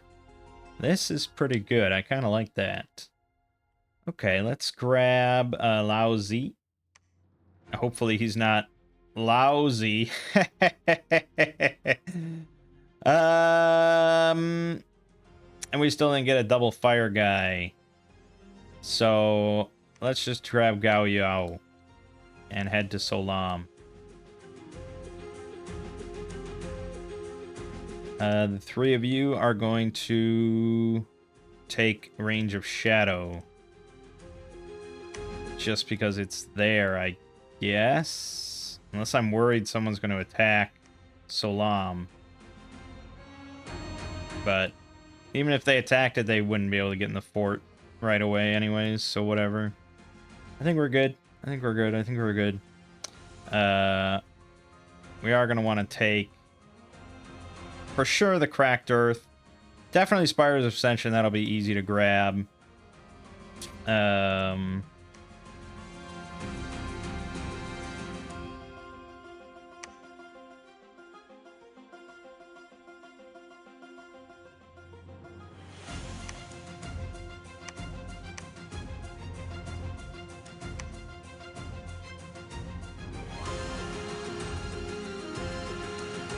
Okay, so these let you kick as an additional attack.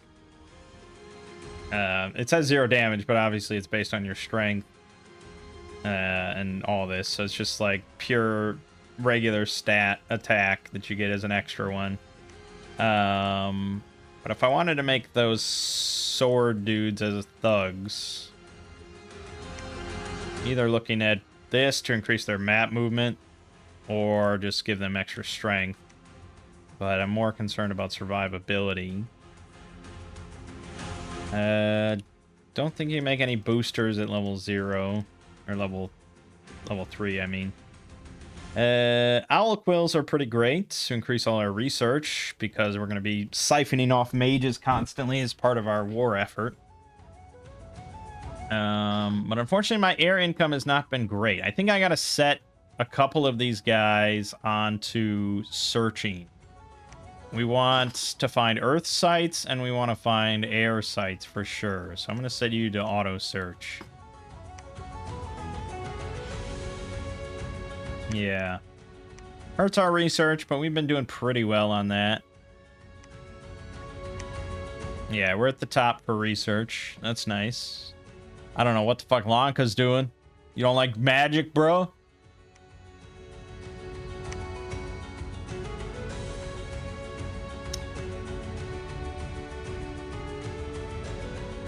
Okay.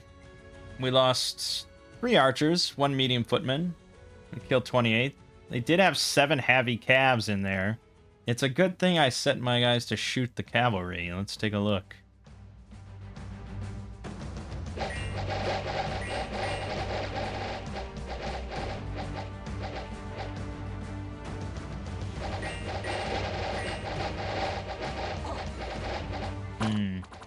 That is not very focused, I must say. There you go. Ooh, and the stun.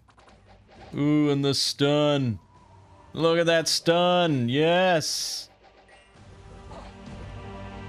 I don't like him casting Flying Shield for really no reason. But yes, Wither under my archers.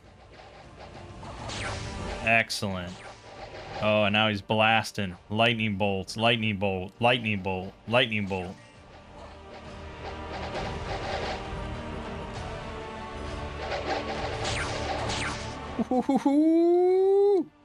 Those lightning bolts, man. Once I get like 15 mages in here, I'm gonna be zapping shit. Pretty good. Pretty good. All in all, I can't complain that much. I was battling Janumia. Urmor attacked Tiernanog and won. Okay, that was very light force. Found 5 Earth Gems. There was an assassination attempt on Lousy. 2 giant rats attacked a master of the 5 elements and some commoners at a tavern. Let's watch. Look at that. You don't get to see this too often. So, some commoners. She's probably tired and just wants to finish her meal. 19-year-old commoner. Hey, man, she'll punch your head off. 6 blunt damage. That can kill. He's gonna just cast Magma Bolt. Okay, the giant rats killed some commoners. This is a terrible assassination attempt, by the way. Somehow he keeps missing completely with Magma Bolts. There you go. He's casting all the bolts. There you go, Acid Bolt. Thank God the rats are only interested in killing commoners. And then he also... Yeah, okay. 39 points of damage. Look at that damage roll. 31 plus 15? Is that legit?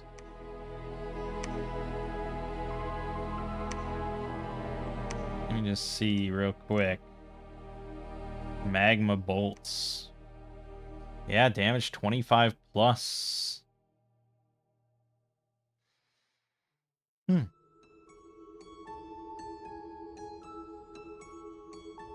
Okay, magma bolts is pretty good.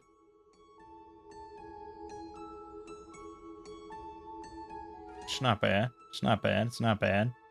I don't know if it's better than the other thing. What was that? Acid spray? No, not acid spray. Well, also we have geyser. Kind of short range, though.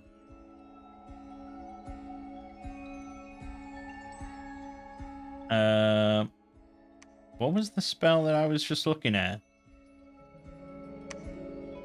It wasn't acid spray. It was acid bolt. Yeah, okay. Yeah, I'd rather you cast that. We'll set that, don't worry. Okay. So they're continuing to move. Sylvius continuing to search for Urmor's capital.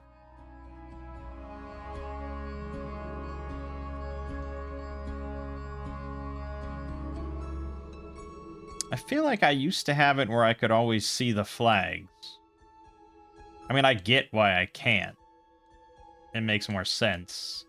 And it incentivizes you to have a lot of scouts. And I probably should make more scouts, because I think you can make them... you can't make them anywhere.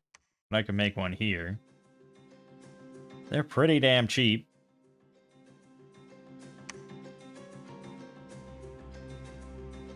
Alright, you guys are now going to go back home to Salam. So then we... Oh, he upgraded here to a proper fortress. Yeah. If we want that throne, we probably should do it. No one's taken Ungbaloth. It is a lot of barbarians, but with archer supremacy, I think we probably can do that.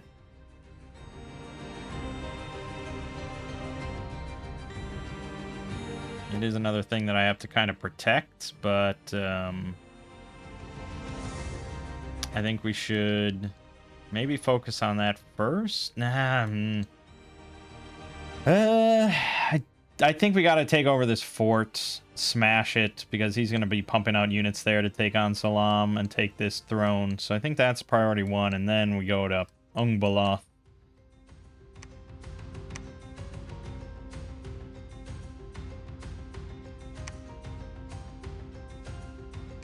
Do we want to start spitting out some Warrior of the 5 Elements now?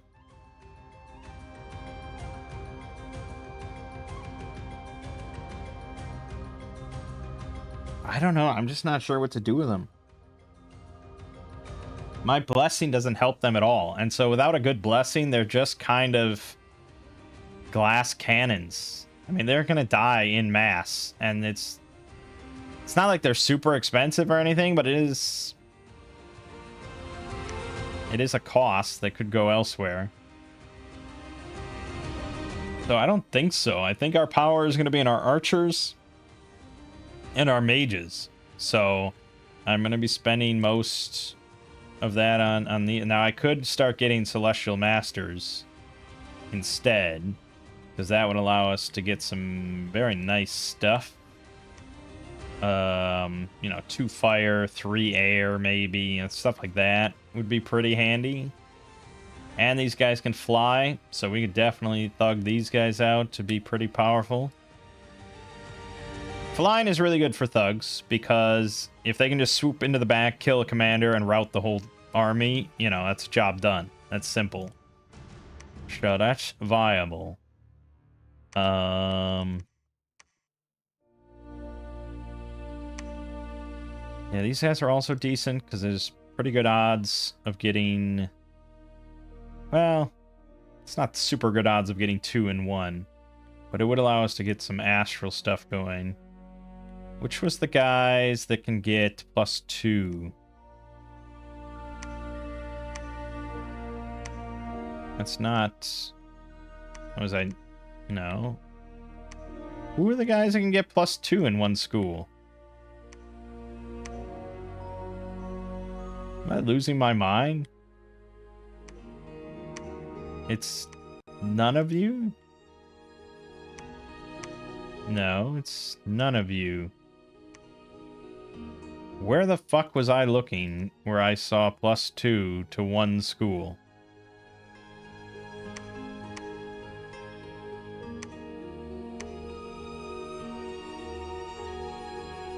Can I view my whole thing again?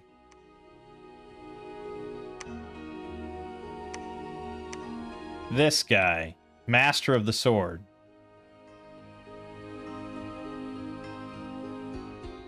Can only be recruited in non-fort forests, highlands, and mountains. Really? I have to have a lab in a forest, mountain, forest, highland, mountain. Okay. So if I build a lab here, I'm gonna take the time to do that. Because those guys could be really nice thugs, or just good additions to my army.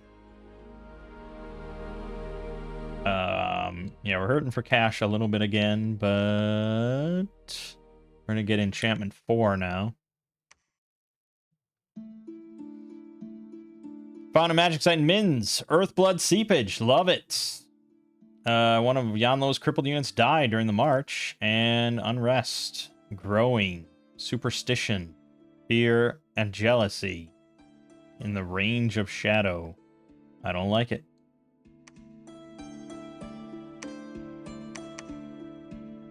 It's a lot of unrest. A lot of damn unrest. But I got bigger fish to fry.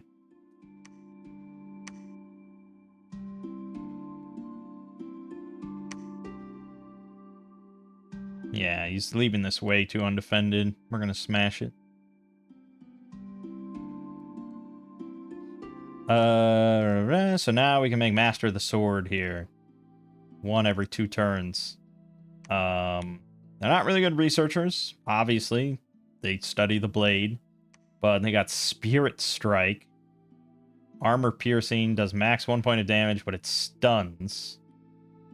So they get a nice stun every turn. But they obviously very much lack defensively.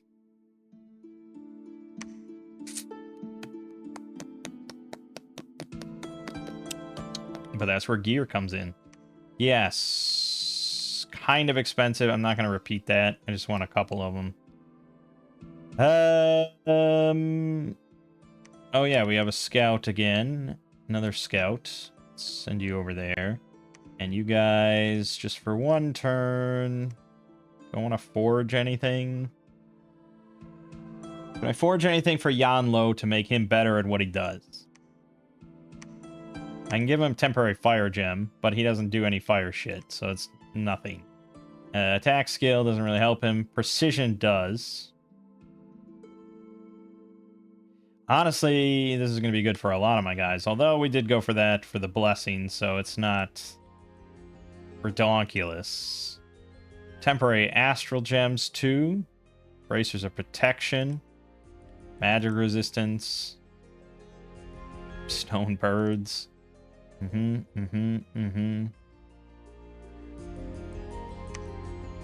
Shock resistance, fire resistance, cold resistance, so on and so forth. Morale. The shoes. Swimming. There is reinvigoration.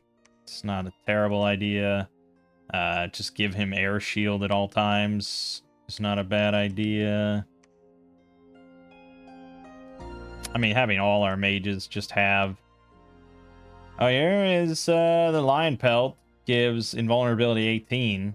That's pretty good. Seems shockingly good. Although I don't really have almost any nature gems.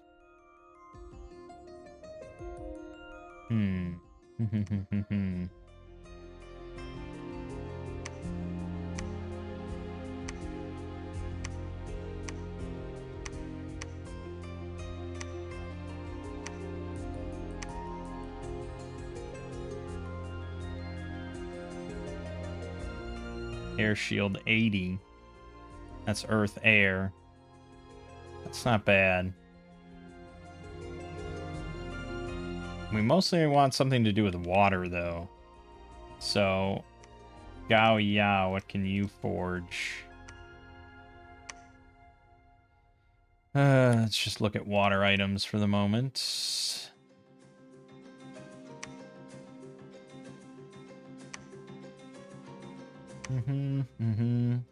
Sword of the Five Elements would give reinvigoration 2. This item cannot be forged by most other nations. This is a unique thing to Tianqi. And upgrades his defense by 4. Damn, all our mages should have this.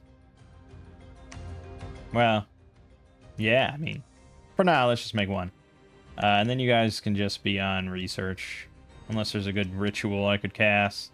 Terracotta Army. Oh, man, that's so appropriate. Damn. They're highly resistant to fire, but somewhat brittle if struck by blunt weapons. Okay, but what if I know this is absolutely crazy. What if I wanted to actually know their stats before I summoned them? Wouldn't that be ridiculous? They have 7 hit points, 10 protection, 12 magic resistance, 50 morale. 10 attack, 9 defense, 6 combat speed, very slow. They resist fire 20, resist poison 25. They're slash and pierce resistant. And their pike has length 5. That's phenomenal. Holy shit. And 17 damage. Okay, so they are likely to be hit. And they don't have insane protection. Protection 10 is okay, but slash resistant, pierce resistant. So unless we're going up against hammers, these guys are pretty damn good. Unfortunately, 9 fire gems is high. But we could both make it. Also, Cloud Trapeze. Swings yourself up and fly away with incredible speed, landing in a province far away. Okay, so it's basically like a slightly ghetto teleport for 3 air gems. That's not bad if I want to swing in more Air. You have to have... That's for only the double air guys, though. Okay.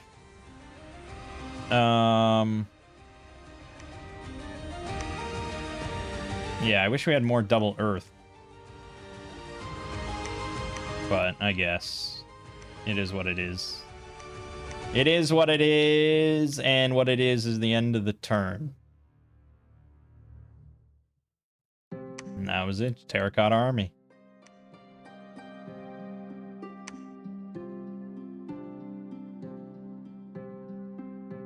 Interesting. Marverni has actually been fucking him up pretty solidly. No one has taken this. No one's taken this. No one has claimed any thrones at all. We found Ermor's capital. Interesting. He does not even touched this yet. Well, AI is gonna AI, right? It's not super intelligent. Now, is it a good idea to stack my archers that heavily? Hard to say, I think. Similar, like putting them everything into one squad of range, one squad of melee. It's a lot of archers. 125 archers in that pack. But it's mostly just a matter of I only have so many mages. I guess I do have double mages. But these guys were mostly just going to spam Acid Bolt. Acid Bolt. Acid Bolt. Cast it 3 times, and then we'll see what else happens. Okay. And then the terracottas. So those guys are going to be going out in front of our footmen. And we're going to just put them in a line. And then footmen. And with that, now you can go double line. Okay. Actually, you're not necessary. Only Yanlo is necessary. He's almost at his cap, though, of 225. Thankfully, terracotta is magic, so they are a separate thing. You can do 225 normal living units, 225 magic. Crazy good, Yanlo, the ultimate general. Okay,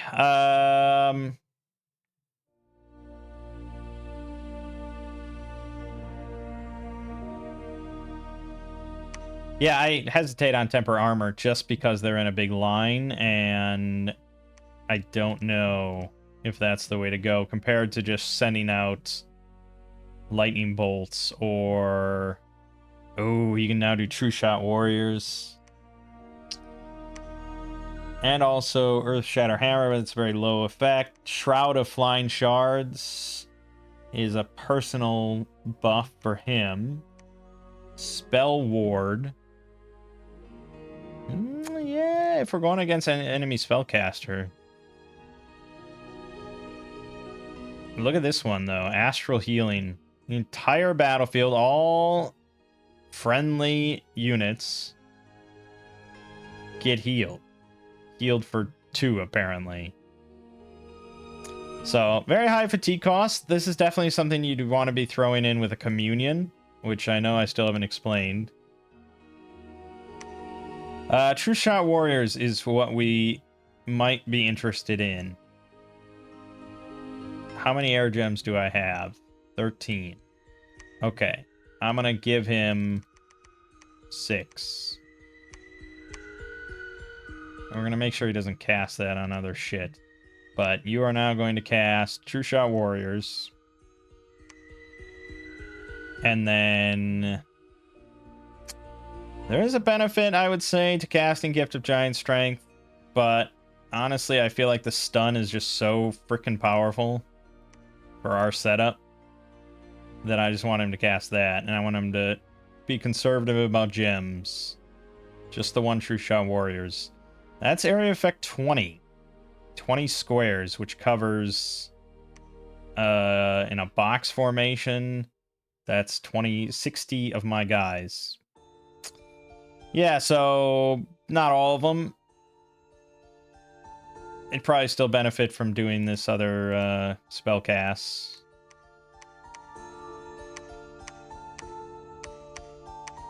So many archers. Jesus. All right. We're going to see how that all goes.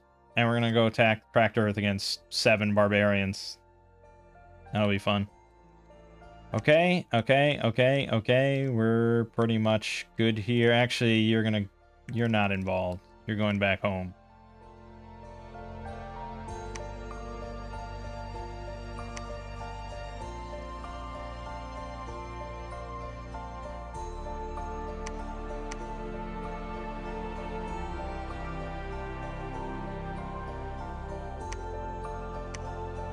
Okay. We're good.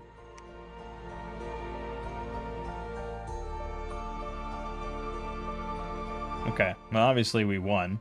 No doubt about that.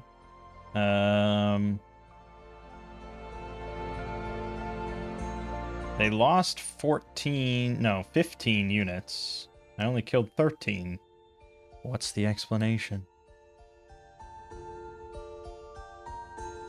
Now, why are you casting Blessing? Oh, they're blessing themselves. That's actually pretty good. I didn't think about that, but I don't know why they're going off script. Also, again, just the stuns. The stuns. Routed. Before they even got close. More stuns. Oh, you love to see it. Also, I'm glad in this game I don't have to worry about, like, tracking and keeping them full of arrows and things like. They do have only a limited number of arrows. They only have 12 shots. So that is, that's part of it. To prevent just prolonged engagements. But I'm glad I don't have to, like, manage all their arrows and restock them and stuff. They can just let it fly. Well, I don't know why they're going off script, like right out the gate and just casting Blessing. Well, no, I do know why they're going off script. I know exactly why. If they have something in script that they can't cast because it's not in range or something, they'll go off script. I forgot about the Blessing, though. That was a good thought. Thanks, AI. Found 6 water gems and mins. We've moderately damaged the walls, but we are starving badly due to lack of supplies. Yes, that is the downside of having massive armies. We can't really sustain them. So we're using up 176 supplies. There's only 130 here. Until we... Also, I didn't even ever... That's fine. I didn't...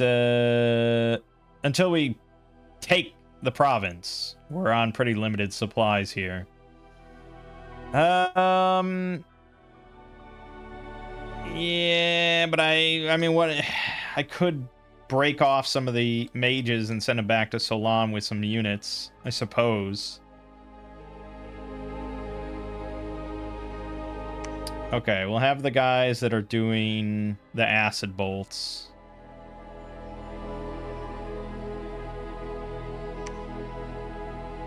Just take a bunch of...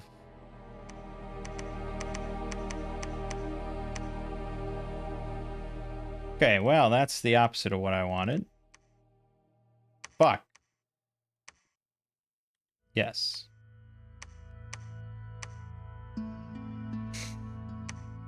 We'll get there.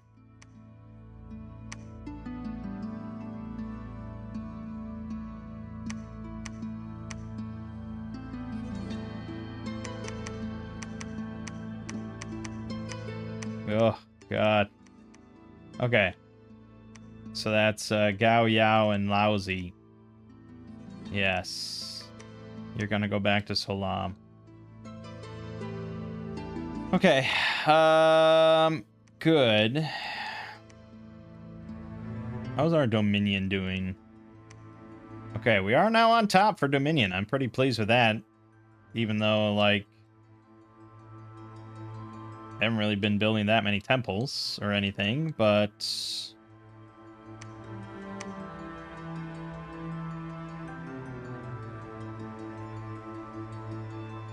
Yeah, yeah. I mean, I guess. I don't know. It's just been working out, I suppose.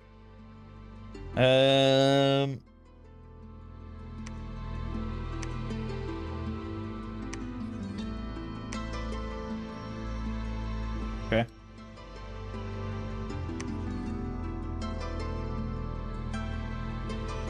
Well, oh, now here's Katis. This is a big jumble of factions right here, man. Worrisome.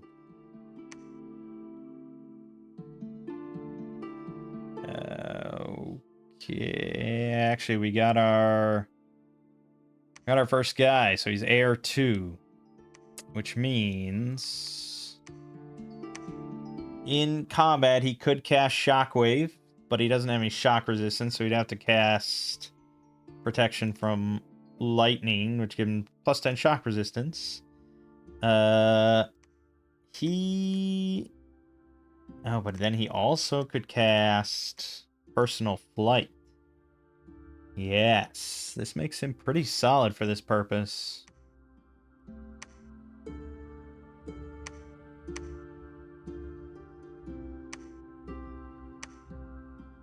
Yeah, all he really cares about is personal shit. So he could cast personal flight, protection from lightning, and then just swoop in and start shockwaving.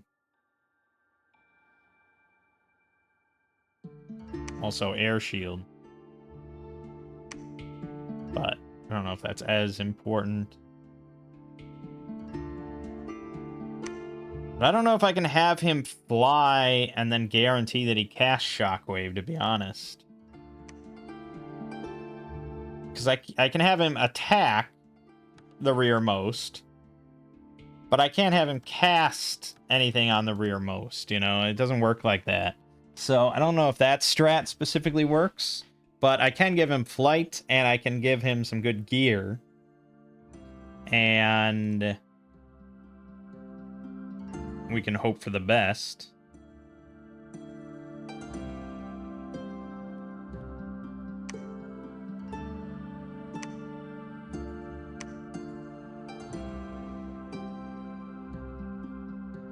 Combat caster has 50% chance of trying to cast a spell in melee, and the chance of being interrupted by damage is halved. Okay, so his script will make him cast spells even on attack, so that is good. Also, fatigue from armor encumbrance is not doubled like it is for ordinary units. Right. So we want to deck him out with... maybe that? 16 attack, 18 slashing damage. 18 attack, 20 magic damage. Yeah, I guess that is better. But we really need to get him some better armor and stuff. And things to help him just survive. So...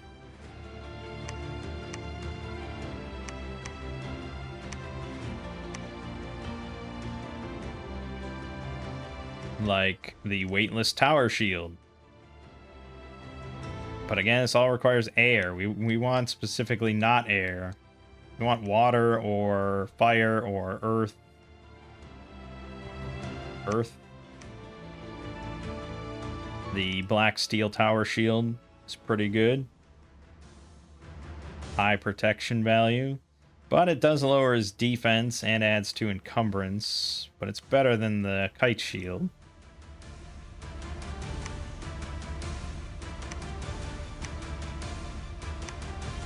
Damn. Yeah, I mean, this one is pretty good. But probably the Shield of Valor is the way to go. It gets that nice air shield against missile attacks. Got good protection, good parry. Only -1 defense. Or there's also the Eye Shield, which has sort of a counter attack on it if he gets hit. But the parry's not super great.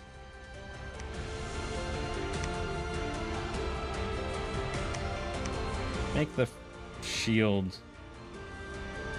Well, actually, wait a minute. Anybody can make that, right? Earth 1, Air 1. Yeah, everybody can make that. You make the Shield of Valor. Damn it. We want armor. So I want to just go for this. I mean, it's kind of high encumbrance, but it's very protective.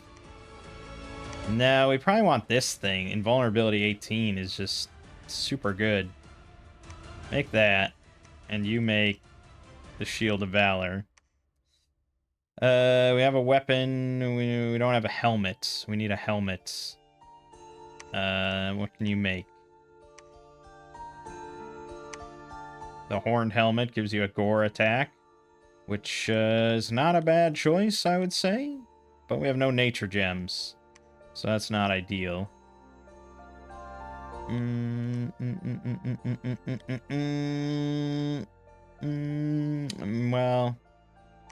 we need more astral mages. Here, the enchanted helmet. Not super amazing or anything, but we have astral pearls. I know I could use alchemy, but it's... You don't really want to have to use alchemy if you can avoid it. So we got shield, we got weapon, we got helmet, we got armor. So then it's just like miscellaneous. Or boots. Is there any good boots? Boots of giant strength are pretty good, but we probably want to give him... And we could give him the chi shoes to kick stuff. If I had air gems. Otherwise, yeah, map move helps a lot to get him where he needs to go. Just kind of go anywhere. But that's nature as well. So... What's the water version? The fish scale boots is... Well, fish scale, it just does allow him to cross rivers. Which honestly is not something to be overlooked. Alright, we're going to give him water boots. And then various miscellaneous stuff. This one's really good. Burning Pearl, +4 attack skill. And Assassin Patience, -1. That's not a bad choice, I would say. Also, Bracers of Protection are always nice. But we'll make this and the Bracers of Protection. Okay. There, everyone's working for you, pal. All right, are we all good? I think we're all good. We witnessed a battle in the Second Forest. Tyrnadog attacked. Okay, Tyrnadog attacked with 20 units against 111. So that was smart of them. I mean, they did kill some stuff, I guess. I don't know who I'm rooting for. Found 366 gold.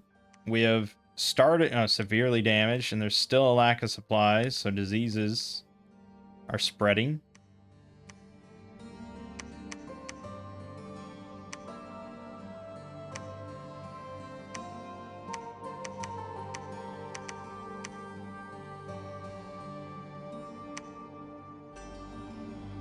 You get to equip all his fun stuff now. Look at that. Okay. So now he's got 22 attack on his sword. 20 magic damage. He's also has Spirit Strike to stun. He's got 11 protection, but he does have invulnerable 18. So against non-magic shit, which most provincial defense is going to be non-magic shit, he's going to be pretty hard to hit. And he has a defense skill of 27.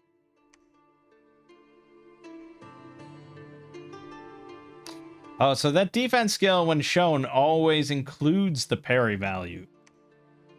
I don't think I knew that at all. So that's good to know. Because, you know, defense is different than parry, you know. You'd rather avoid the attack entirely rather than it hit your shield, because shields can break, and damage can go through the shield. Hitting your shield because you parried it just means that you reduce the damage by the shield's protection value. I don't know if you then also reduce the damage by your armor protection, you know, if other damage goes through.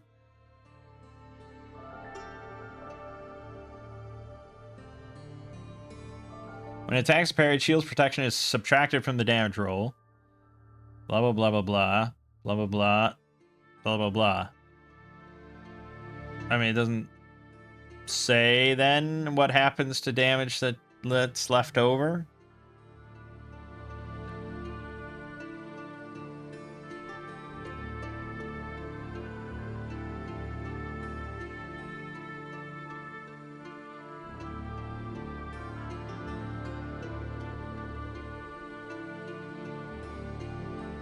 It's hard to damage shields, though. I'll say that.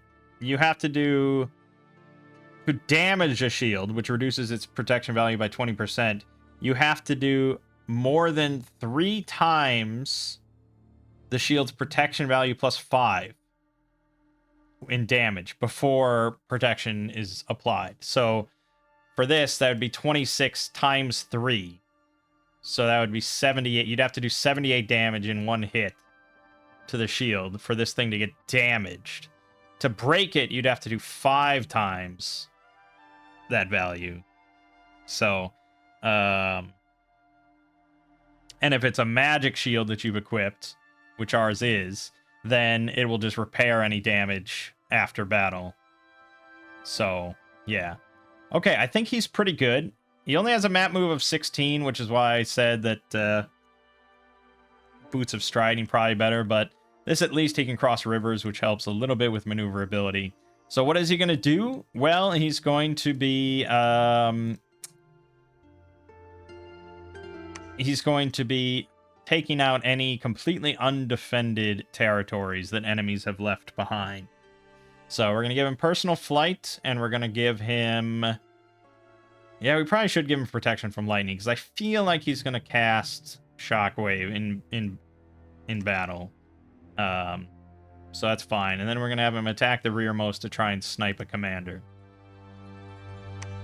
So that's going to be like Spires of Ascension. So this is a perfect way to test, to see how he does. If he dies right now and we lose all that shit, then we know. If he can't even handle this, then we know. Okay? That's the test. You're on research. Oh yeah, we want to have somebody probably making more terracotta. You guys are here now. Terracotta army. I'm just gonna have both of you do that once. I don't have that many fire gems. Yeah, I'm hoping we find more magic sites, but we also just need to take a lot more territory. This has been one of the slowest expansion games I think I've had. Also, this one's going to be really easy for us because all our mages are also priests. So, that means they can all cast Pull from the Grave, which is area effect 4+ damage, 4+ armor negating on undead, and grips them with Earth Grip. So, just spamming Pull from the Grave. We can shred undead pretty quickly. I don't know if any of these factions use undead. I know Urmor does in Middle Age, but I have no idea. Maybe Lanka does. I don't know. Anywho. I don't like the look of this. I don't like the look of that at all. But I think we're good to continue.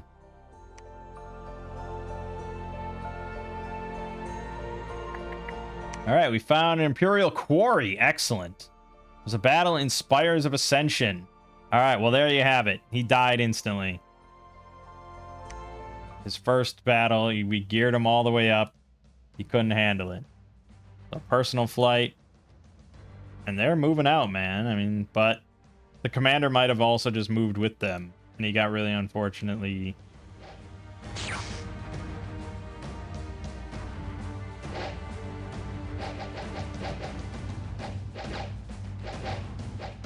Whoop.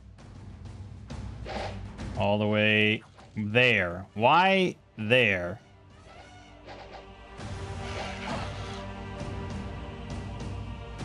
Damage roll 11 plus 22. Oh, that was the... Wow, he just melted. That's...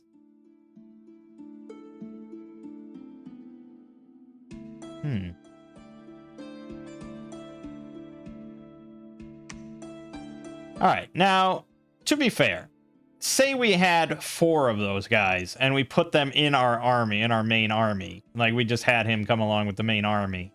They probably would be really good. So I don't think we can completely shit on that whole idea just yet. But yeah, that was unfortunate because I didn't expect it to be that high of a provincial defense with elephant riders and stuff. He seemed pretty capable on paper. Walls are critically damaged. It's taking a while. This is why you don't want him to build a full fort. It's annoying as hell. Also, giant fucking killer mantis. That's terrifying. Here's Lanka's capital. So now we got a good amount of terracottas. We could also get some more claymen. We can do a lot of claymen if we wanted to go that route.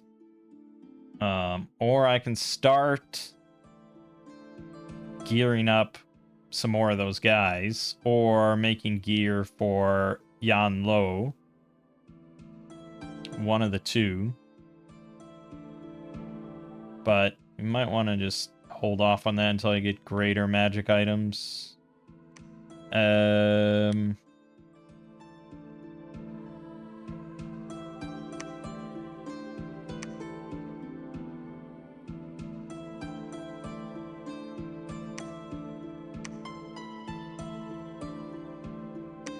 Alright, let's just get some claymen as well. They'll be good. Okay. Yeah, I'm bummed. I thought our badass swordsman, sword master of the way, got trampled by fucking elephants.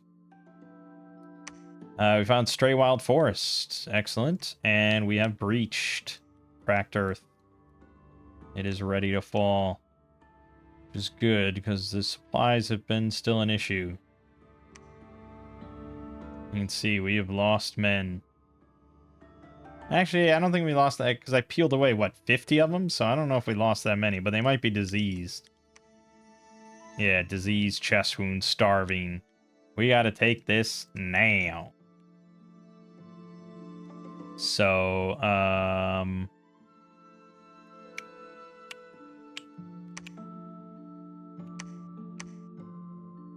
what are you good for? Gift of Giant Strength, Shroud of Flying Shards, nothing. You're good for some purpose, I suppose.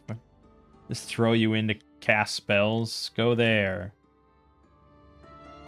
Oh no, we wanted you to go here. And you two go here. Yeah, okay, fine. Here's Marverni's capital. I want to check out this if possible. Okay.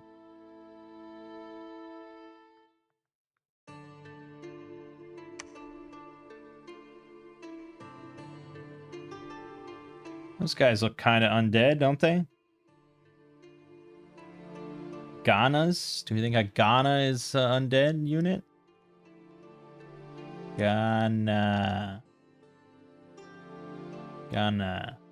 It is undead. So, okay. Lanka does have undead units. That's good for us, I think. Reasonably. Okay. And we're going to get Construction 5, and then we're going to start building up our Conjuration. We're going to get some of those celestial beings. Love them beans.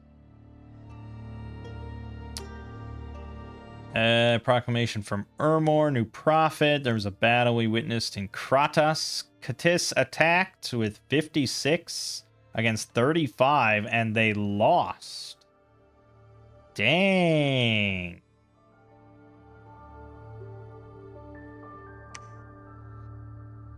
These are Rakshasas, demon ogres of Lanka.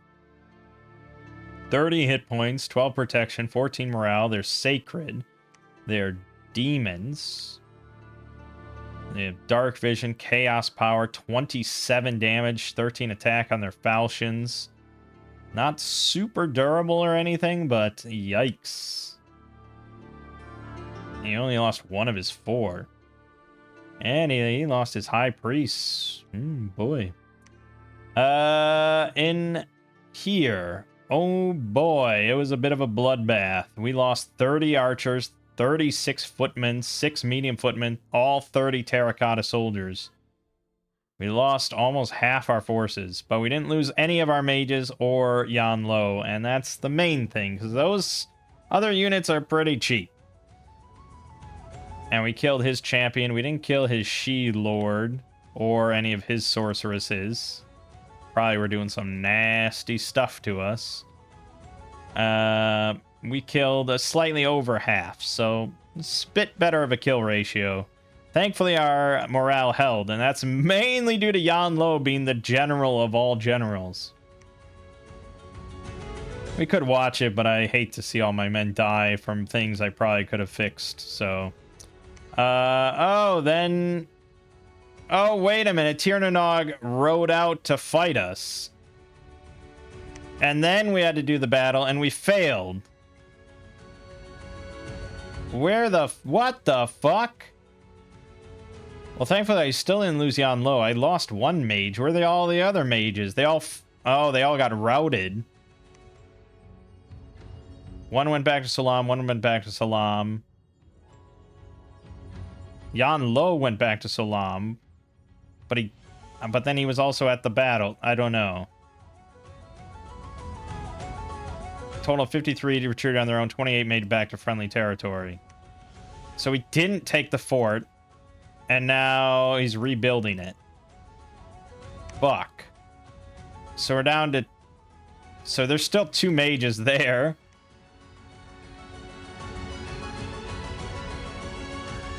Okay, so... Yeah, that didn't work out super well. And Yan Lo now has a limp, which doesn't affect him too much. He's mainly an immobile spellcaster. And the map move is kind of a bummer, but again, he's slowed by their map move anyways, so... Of all the wounds he could get, it's kind of the most minor.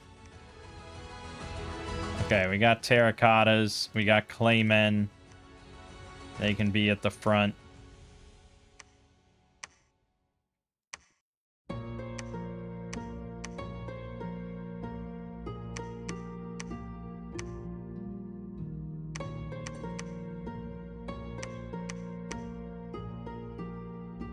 No, we don't want you doing anything. There you go. Yeah. Okay. I think that's relatively good. Something like that.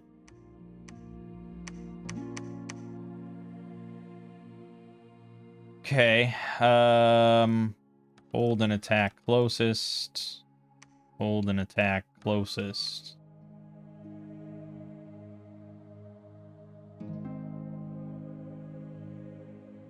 Yeah, we want to get those, like, fucking battlefield-wide buffs, you know?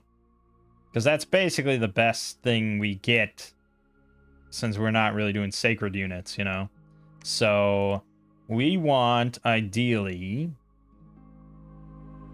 Let's see. Not this. I mean, this is pretty good, but we want battlefield-wide, which is very high-end stuff. No, not even this. So it's got to go to 7? Yeah, you start getting into that here. Floating units. So then when you get the featherweight army, then you can do earthquakes and stuff. Start getting into global enchantments at this territory.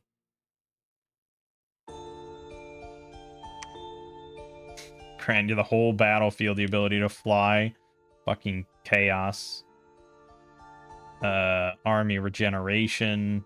Earth Shatter army. That is massive, but that's level 9. That's a long way off. What are your... So, yeah. Unfortunately, yeah, we didn't take super high levels. Air 3, Earth 4, Astral 4.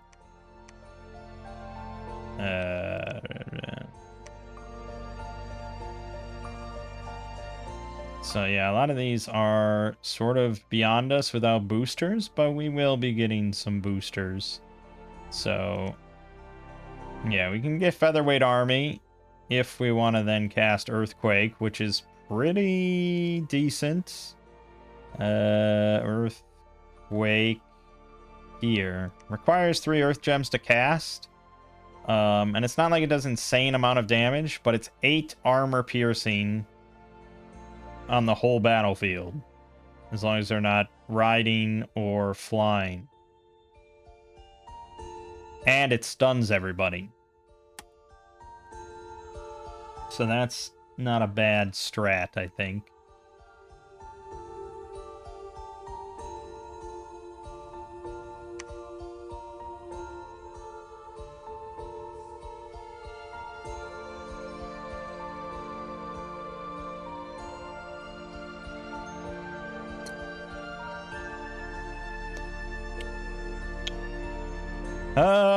Yeah, I mean, Rain of Stones probably has value depending on your specific kind of loadout. If you have invulnerable on every unit, you know, that's pretty good.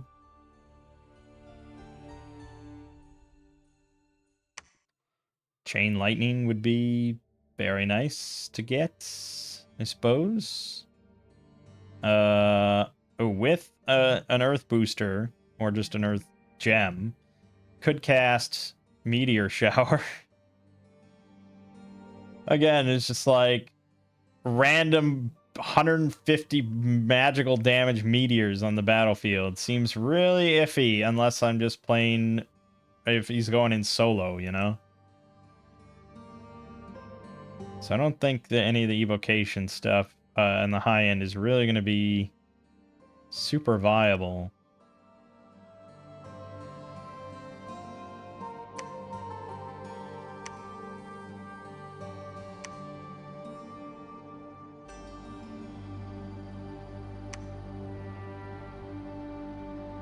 So here's something you could cast. Doom. Requires 1 Astral Pearl only. Affects all enemy units on the entire battlefield. And curses them. So they have bad luck in combat. What does that mean exactly? Let's find out. Is more likely to suffer from afflictions due to damage.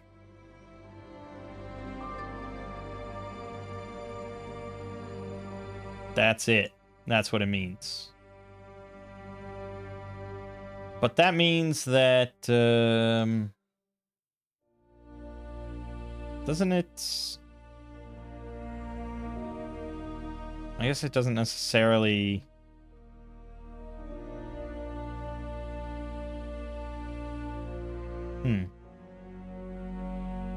I don't know. I don't know if it's super good or not, but it's something we could do.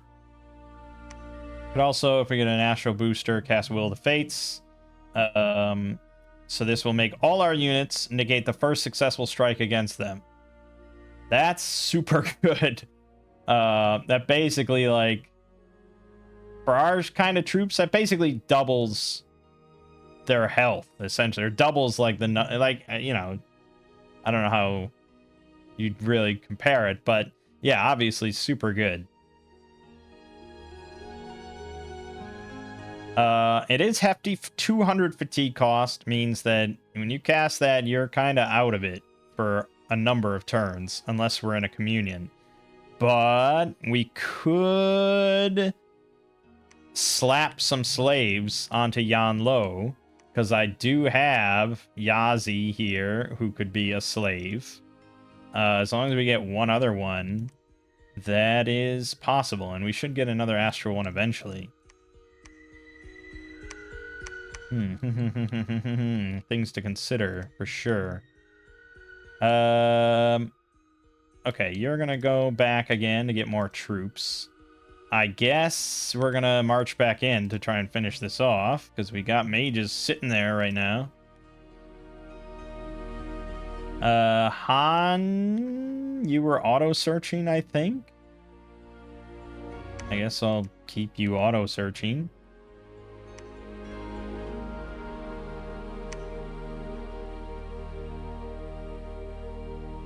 Tirnanog can't have much left. Where is Tirnanog? Oh, here. Kind of want to see the state of that. He seems like he's getting hammered from all sides. I mean, they have control right outside his capital. He can't be in a good position. And yet he launched that massive fucking attack on me, and I hate him forever. Alright, let's just see how it goes.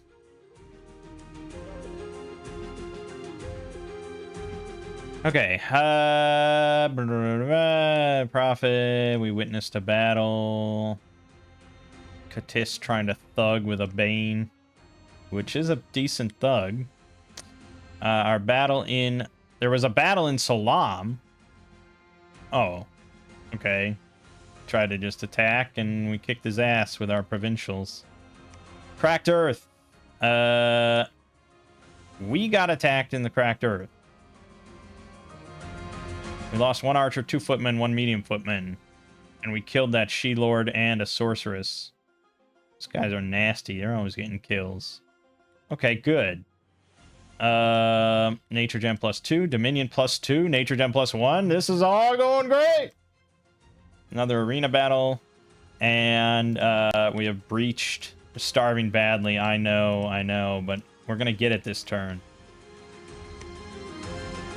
Storm Castle. I have no interest in participating in another arena battle. I can't believe there's another arena battle. Okay, so he's still holding Tirnanog. Still got that, at the very least. Han. What are we gonna do with you, Han?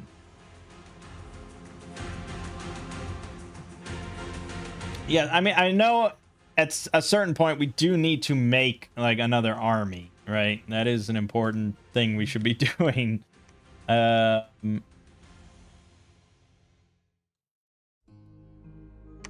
And so I guess just go to Salam for now and maybe just research for a bit until you join up with a different army. Alright, so no one's taking Iole.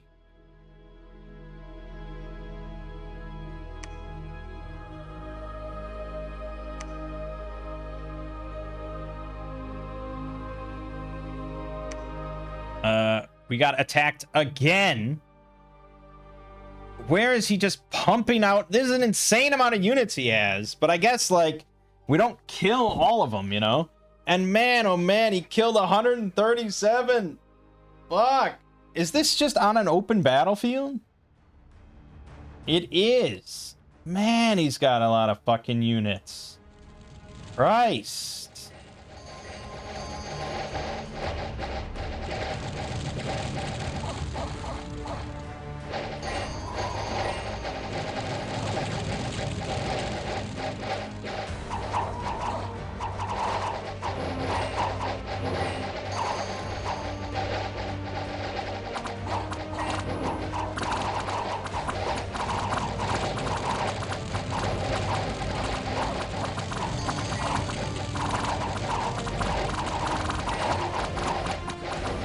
And we just don't have, like, the actual magic firepower to just bombard this, you know?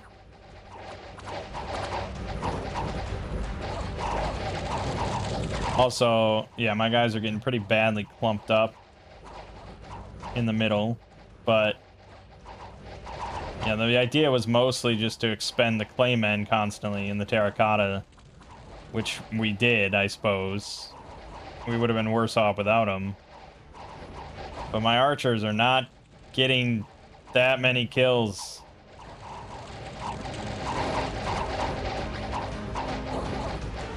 They all have glamour. So they all have, like, mirror image. Mirror fucking image.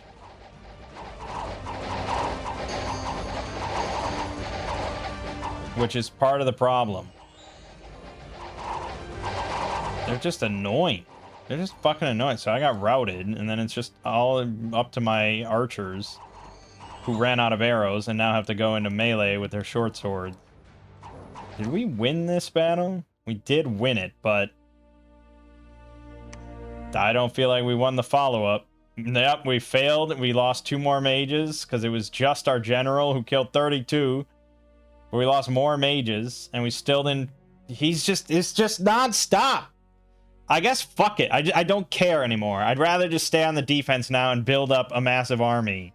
No one is capturing any thrones, so fuck it. Let them all just kill each other, and I'll just pick up the scraps afterwards. Jesus. Can't believe I failed twice to capture this thing. Oh, so annoying.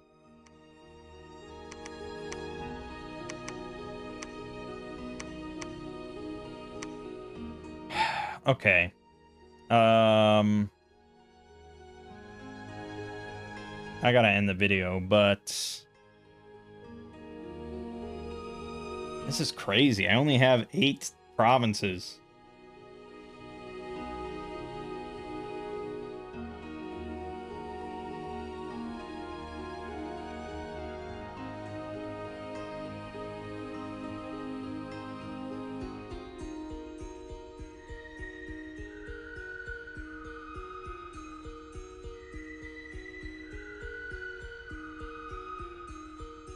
I only have 8 provinces, and I can't really defend them. That's kind of the big problem. Okay, let's do just some massive water recruitment stuff. I can do... Oh, I can actually do Celestial Servant. I'm gonna just look up stats on all these guys. So the Celestial Servant... 48 hit points. 14 morale, 24 strength, but 9 attack, 8 defense. Does 25 damage with his rake attack. He is sacred, but I mean, yeah, kind of iffy on that one, but it's a level 1. Celestial Hounds. We'd get 2 of these. 25 hit points, 7 protection, 15 morale, 17 strength, 14 attack, 10 defense, 20 combat speed. They have a 19 damage bite and a 19 damage or a 17 damage claw. And they can fly. Okay. That's a bit more viable, but there's only 2 of them. But I'm struggling with especially Tirnanog's mages. Being able to just send the hounds on them in the rear is kind of tempting. They're also pretty cheap, 2 air gems only. And I guess only Yanlo can make them. At the moment. So, alright, we'll have you make Celestial Hounds. And then the other guys, we're probably looking at Ice Drakes. Let's get a stats for them. They're not flying, they're just drakes, I guess. 41 hit points, 13 protection, 13 magic resistance, 14 morale, 17 strength. Resist cold, bonus water magic 50%. Not quite sure what that means. They've got a frost breath attack that does 5 damage. And it's armor negating and has chill on it, I guess. And then a 19 damage bite attack. Well, 41 hit points is alright. 13 protection is okay. But they're definitely going to get... And we only get 1 of them for 7 gems. Iffy on that. Otherwise, summon Yetis. Get 5+ Yetis. They're gifted with magical strength, always surrounded by icy winds. Which makes them a bit questionable in my army. 46 hit points there, 8 protection only, 15 morale, 13 attack, 22 damage on a rock attack, or they can throw sticks and stones, 6 attack, 19 damage. Iffy. But they do have a cold aura, which is kind of good. We wouldn't actually want them to throw anything, I suppose. Yeah, they have, for some reason, 30 ammunition. Or maybe we do want them to throw until they get into melee.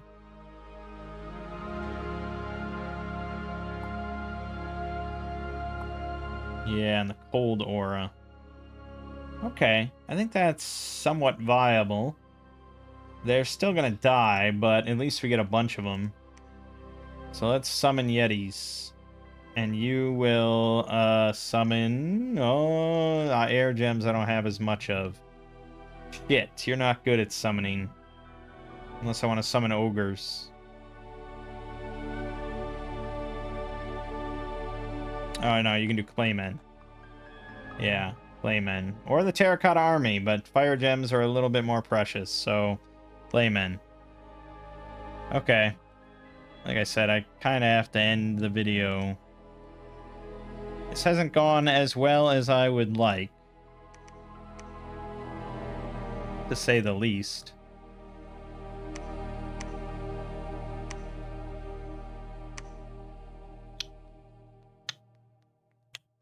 I'm just not recruiting enough here because I only control 2 of the connected provinces. I really should take Spires of Ascension. And I should probably take Cormark, but I don't know if I'm at war. I don't think I'm at war. No, apprehensive. So I'd rather not kick that off while I'm already dealing with fucking Tyraninog. Alright, I'm gonna end the video here then. Almost 3 hours. Like I said, I knew we weren't gonna do this in one shot. This is way more involved now. You know, we'll probably get there. I mean, how can we lose? We got Yan Lo. Can't lose. Probably. We're still leading on Dominion, but we're on the downward trend now. And we're doing very poorly on army size. We're doing great on research. Great on gem income. Mid-road for income. Middle of the road for forts. And sort of middle of the road for provinces. So we're not in the worst shape. But just these big setbacks have really pissed me off. Alright, my name is Mangg. Game watching has been Dominion 6 with Early Age Tianqi. I'll see you fine folks in the next part.